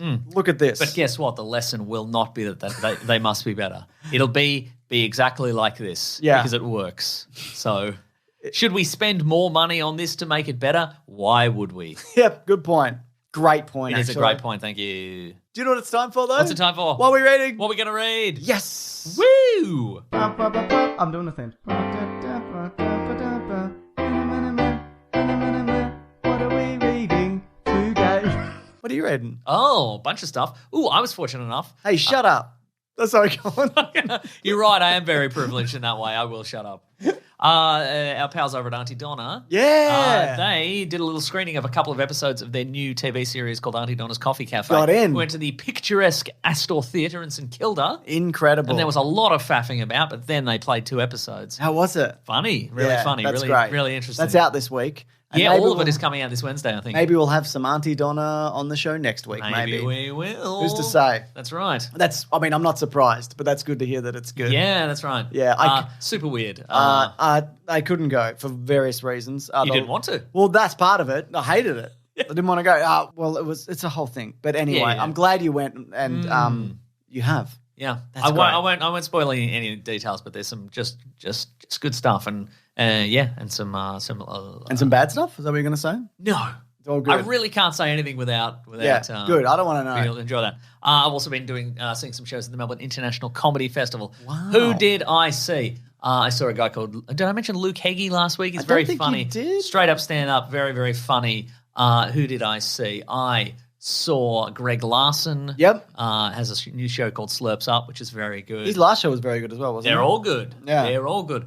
Annie and Lena Hunt for Ghost was very funny. Oh, That was a yeah. good show. Because I follow them on various social medias. That was and very funny. I've seen a lot of that come Who up. else? Brody Snook was funny. Other people. Hannah Camilleri did a great sketch show.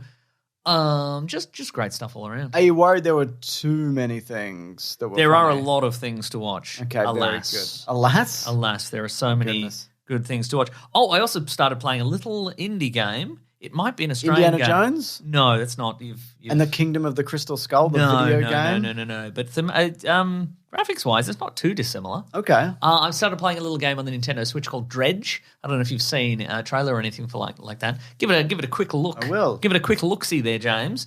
And it's sort of a fishing game. Oh, yeah, okay. But it's got some sort of Lovecraftian elements. You love a weird Lovecraft I do. situation. It's a fishing game. You go out in your little boat and you do little mini games to fish for awful fish, and then you go and you sell your awful fish to the awful fishmonger, and then somebody's like, "Oh, what if you ever went out and had a look for some creepy stuff out there?" And I'm like, "I will." This looks great. Thank you. Where are you coming across these Switch games? What are you looking at to know? I just saw it on Twitch, and somebody was like, "Dredge is pretty good." Switch on and then I'm like, Twitch. "Hope that's on Switch," and it was. That's great. Yeah. It says it's a dark and engaging Switch experience that, unlike some of the other three-eyed creatures you pull from the depths, feels perfectly, and then the review cuts off. Wow.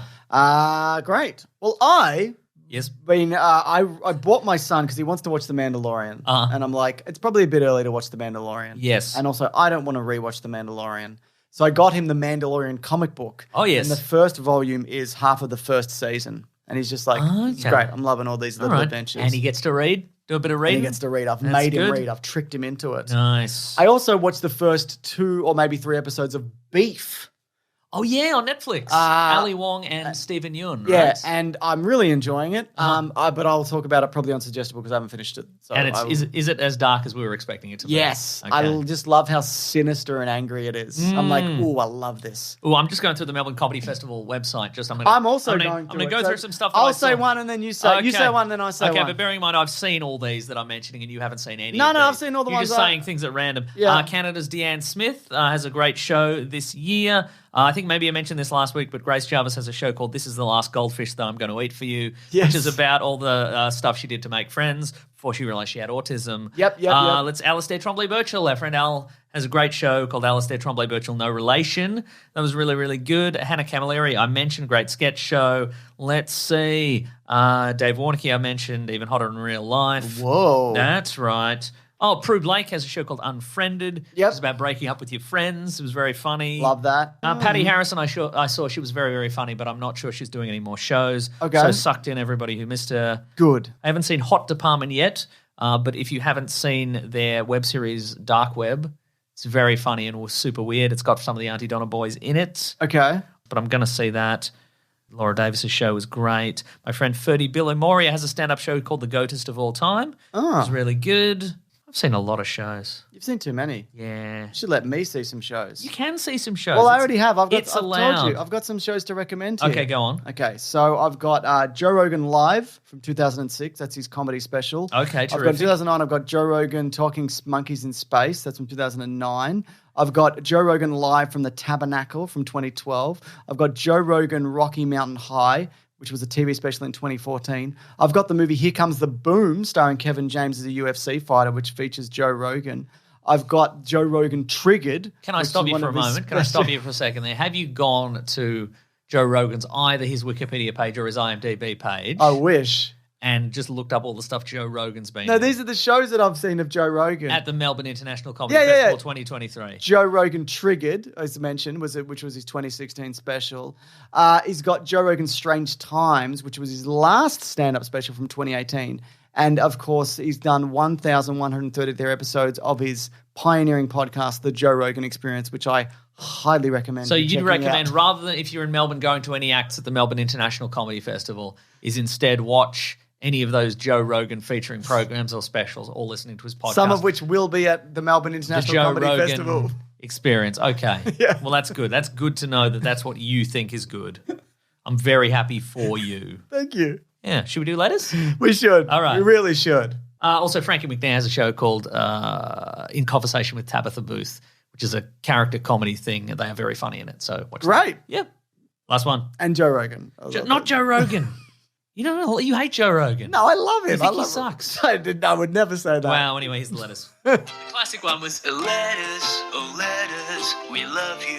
Some letters, they're only a Day away. here right now. We're going to do that as... It's a nice watch, Nick Mason. Thank you. What kind of watch is that? It's a Seiko. I didn't say it was fun. I didn't say it was fun either. You said it's pretty fun. Oh, it's a little bit fun. It's not fun. Watch this, though. What's fun about that? So you get to, it's fidgety. It's fidgety time. What do those things do? It's for timing? It's for timing, yeah. Great. Yeah, that's right. Comedic timing? Sometimes. If you do want to reach the show, hashtag weeklyplanetpod on Twitter That's a bit of comedic timing. or weeklyplanetpod@gmail.com. What do you got, Mason? Ooh, great question. Ooh, baby, I love you way. This is actually from Patrick, and he says comedy festival recommendations. What? That's right. He says, I wanted to shout out a couple of friends of mine that have shows at the Melbourne International Comedy Festival this year. Mesa, if you aren't already, go check them out. First up is my friend Ben Searle doing his first solo show at the festival called Hammerhead. I love, we call him shark. Serlo. He runs a bunch of comedy rooms. He's also a very funny guy. Next is Annie Louie with her new show Gold. She's performing at the Chinese Museum Silk Room. Both very good and funny people. I would also recommend those people. Their shows are just starting, so this week coming. I also happen to do the artwork for both of these shows, so know that a Wackadoo has had a part in it all. Yes. Annie Louie is also in the Coffee Cafe. Oh, very good. Yeah. Okay, I didn't know that because I haven't seen it I've seen it. because you didn't invite me. Mason. Yes. I've done a letter. Go on. I've got one right here. Hashtag Weekly Planet Pod. It's from Canny Maddie, who says, after watching 2000's Charlie's Angels recently, the villain's plot being about GPS to adding GPS to phones so they can track everybody, I thought villain's plot that have been a reality would be a good topic. Or at the very least, you could do the Charlie's Angels for Caravan of Garbage. Is that the plot of Charlie's Angels? The new one? The old one. Putting a GPS on phones so they can track everybody. Oh, my God. That is wild. I've seen at least one of those movies, and I could not tell you. Don't know. I haven't seen either of them, any of them, any of the Charlie's Angels movies, actually, because to me, they always looked terrible. But I haven't seen them. That's right. I wouldn't mind doing the Charlie's Angels movies for Caravan of Garbage at some point. I put them in with like those early 2000s like generic action, like stealth, that kind of like era of action movies that are all glossy and just like Stealth. like the movie movies. Paycheck with Ben Affleck. Oh, like that kind okay. of like glossy nothing kind of movie. they used to make. Yeah, they've almost exclusively switched to streaming, I think. Yeah. You rarely get one of those on the big screen these days. It's true. Yeah. What do you got in terms of letters though? Let's find out. Ooh, regional dispute. This is from Matt. Oh, I love original. Here we go. Dear James and Meso, I live in Ottawa, Canada, and we have two chain restaurants that serve mainly chicken-based dishes. Okay. Swiss Chalet and Saint Hubert. Okay. That might be pronounced the French way, but I Hubert. refuse. Hubert. Saint Hubert. So you'll be out. Okay, I was going to refuse, but it's too fun to say, so Saint Hubert. I grew up with Saint Hubert. Okay. Funny if it's not how you pronounce it. And my main selling point is their signature barbecue dipping sauce, which really sells it short, as I really don't like most things barbecue. Also, every dish comes with a hot burger bun. I love that is the hill, which is so weird, but they taste good, and I love that is the hill they die on. What's a hot, just like separately a hot burger a hot bun? burger bun? Separately. Yeah. That's interesting. Yeah. Okay. The first time I had Swiss Chalet, I went to dip fries in what I thought would be similar sauce, but turned out to be a sauce that tasted like dishwater. Yuck. Why would they say Thinking that? most people must dislike Swiss Chalet as well. Generally, when I bring it up to people, it's 50-50 on which restaurant they prefer. I think we'll need an impartial party like you to settle this. Well, the one that doesn't serve dishwater.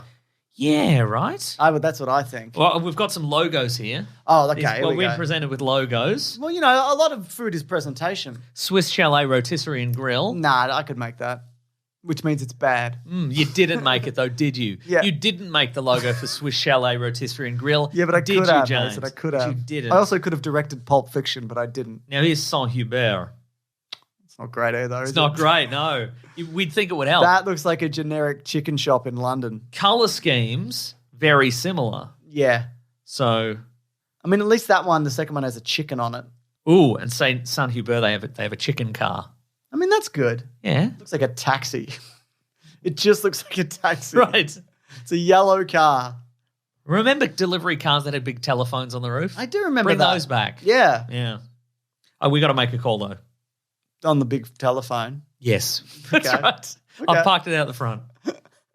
Okay. The non-dishwater one. If you could send me some of this signature barbecue dipping sauce. No, I don't want that. No, if you could send it to us, that'd I don't be want great. mail. Send it to Stupid Old Studios. Yes, and we'll pick it up We'll pick it up when eventually. we get there. That's right. I'm going to look, and again, this is binding. Yeah. So everybody in Ottawa, Canada has to I agree. be bound by this. I'm going to go with Saint Hubert because it's funniest to say. Saint Hubert. Saint Hubert Jackman. Okay, I agree with you, Mason. Thank you. And that was the non-dishwater one? That was the non-dishwater Then yes, one. definitely. This is from Stephen who says, hey guys, #Weekly Planet Pod. Do you think the hike in cinema prices will impact box office revenue? In England, the prices increased 50%. My partner and I have already decided not to go see Mario and Dungeons and Dragons and wait for streaming due to this expense. Yes, it is expensive to go to the movies. Yeah. So, yeah, I think it does impact. I think like a lot of people go on the cheaper days or get a voucher or whatever and to see movies. Sneak in. Yeah. But often sneak in, do whatever. But often Tell you what, the last, I reckon 5 times I've gone into a theatre, my local theatre, see a movie, nobody's checked anything. Yeah. So I would recommend go onto your... Just see if they catch you. Yeah, and I recommend just going onto your local, just go on the website, go to buy a ticket, see what cinema it's in. Just don't buy the ticket, just go in. See what happens. See if anybody stops you. Yeah. But we don't encouraging thievery and we don't encourage that. don't encouraging thievery, folks. That's right, yeah. But no, I think, and then you got snacks on top of that. Yeah, also, yeah. if you got like a family or you're going with a group, it adds up fairly quickly. And it is an expensive trip to make to watch a thing that you don't know you'll enjoy. So That's I completely true, yeah. understand that. You want your time to be, you value your time and you value your money. So That's exactly right. Yeah, and I understand with streaming, you can steal stuff if you want or pay for whatever subscription services you want. That's why I think also that reviews should they should make you pay for the ticket. They should make you pay for the ticket in reviews. You No, go to I'm- a premiere and they're like 25. Oh, no, I was saying $25, nerd. No, what I was going with there is I think that reviews should be more relevant than ever.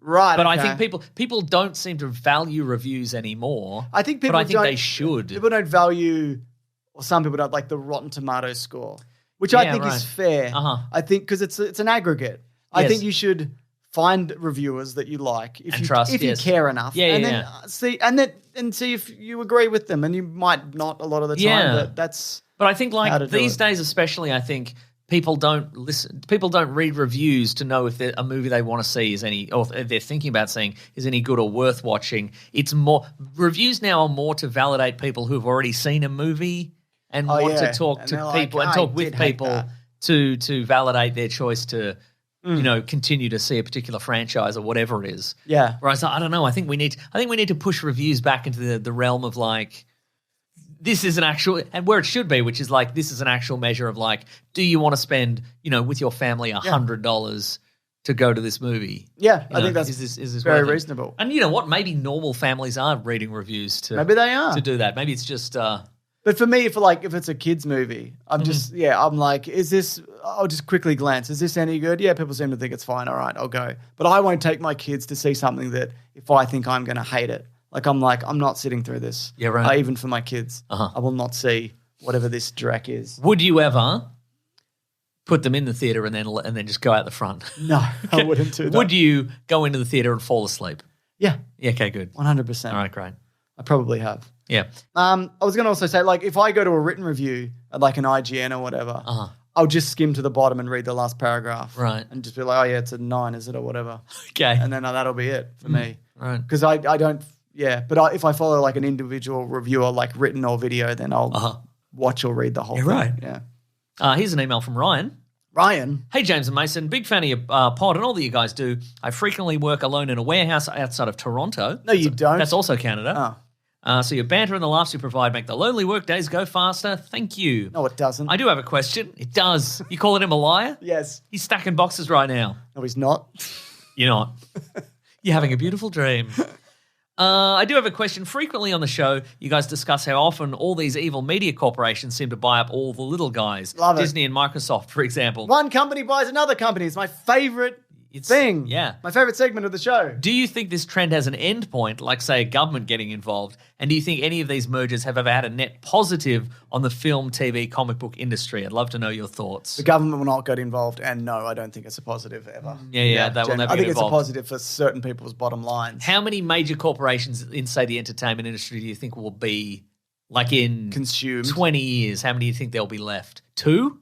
Yeah, maybe two. I reckon there might be Maybe two like, left. like Apple and Amazon. Or Yeah, or because there's even still talk that Apple are going to buy Disney, and they could. yeah, that's true. Might be like Apple and Comcast or something, whoever. Oh, I love Who's that.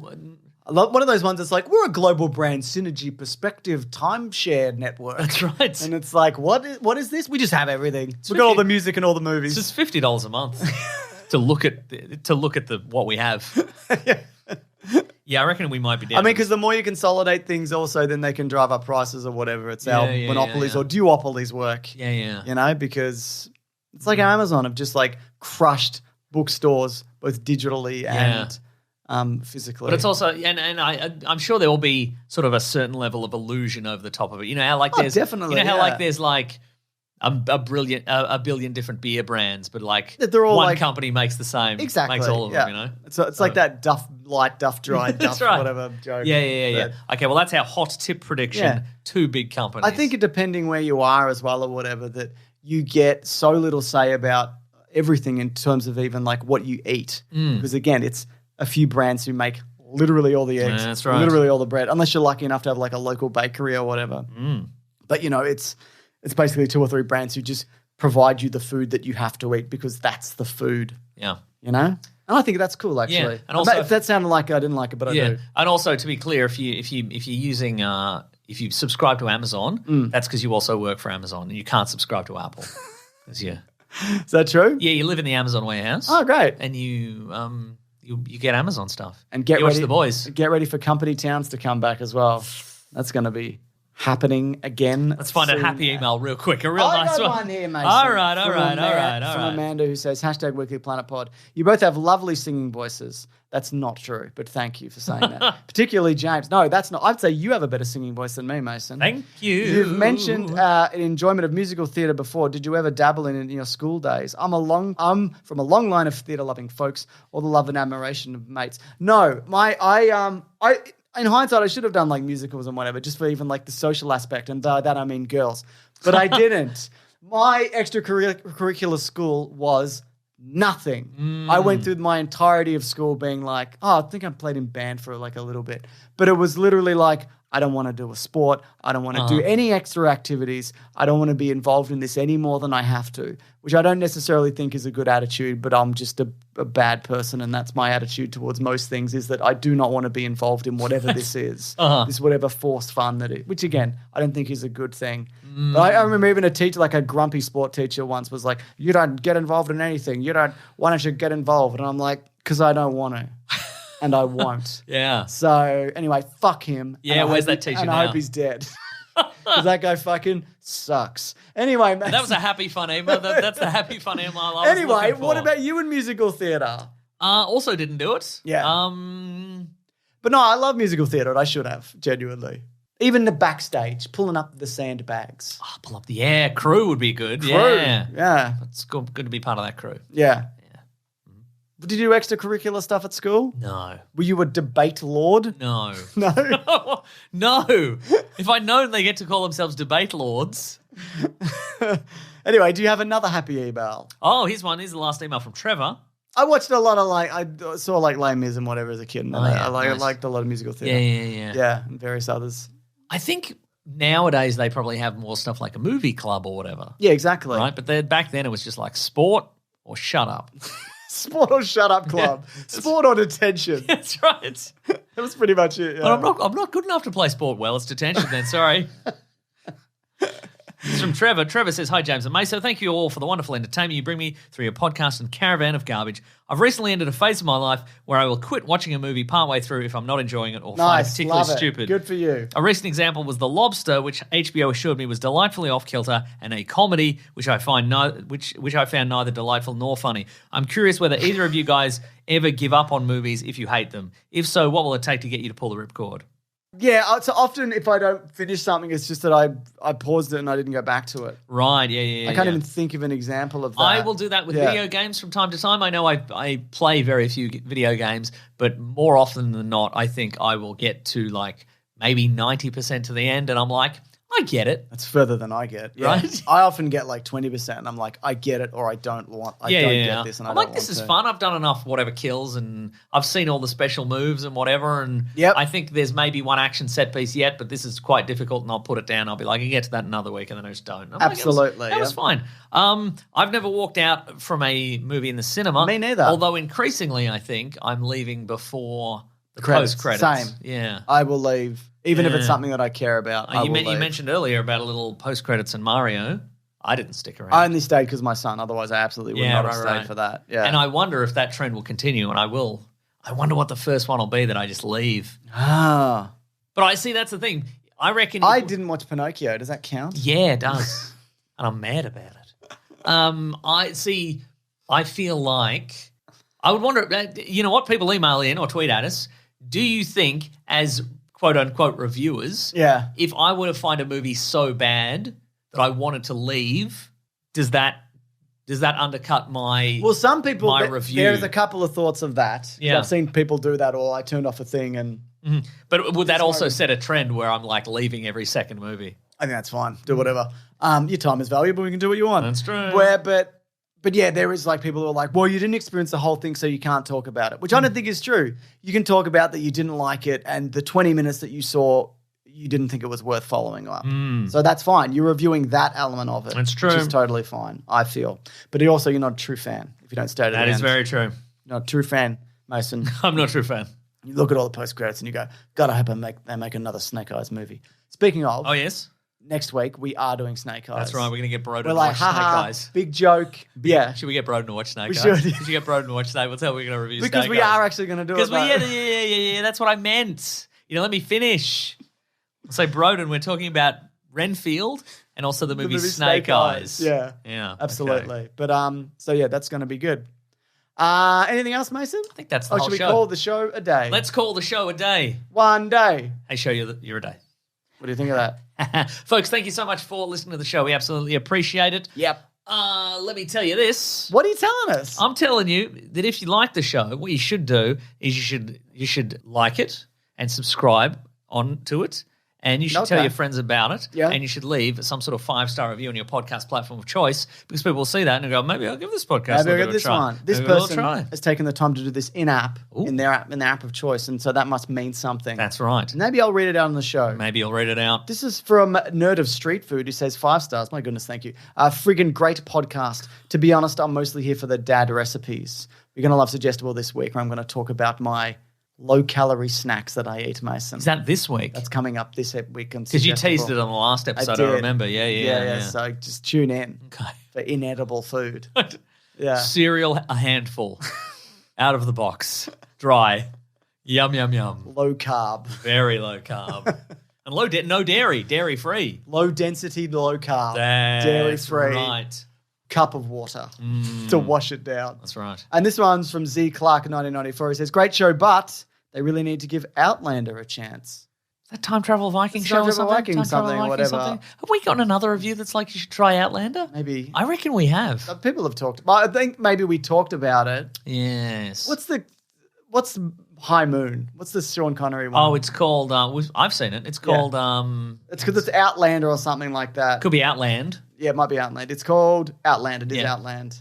Yeah, there you go. Maybe that's why. I will watch the movie Outland. Thank you for the recommendation. You're very welcome. No, that's from Z Clark 1994. Thank you for saying to watch Outland, and I will. That's right. Folks, if you want to get into contact with us, you can go to weeklyplanetpod@gmail.com or on Facebook, Twitter, and Bandcamp. We're busy, but we might get We're around to it. very busy. We're so busy. That's right. You can go to the Planet Broadcasting Great Mates Facebook group. You can go to the Weekly Planet Busy. Podcast subreddit and Discord. Don't say it like that. No. If you want to follow some people on the social medias, you can follow our friend Rob Collings. He edits this podcast and does all sorts of socials, and he does all sorts of editing and videos and all sorts of stuff. It's illegal how well he does it. It is illegal. He will be serving time in jail. We are sending the cops. We're shopping him to the cops as we speak. We're going to get him finally. You can also follow him at The Weekly Planet. You can follow me at Wikipedia Brown on Twitter and Nick Maso on Instagram. James is Mr. Sunday Movies everywhere. You want to support the show, you can go to patreon.com/Mr. Sunday Movies and chuck in a buck or an amount you would not miss.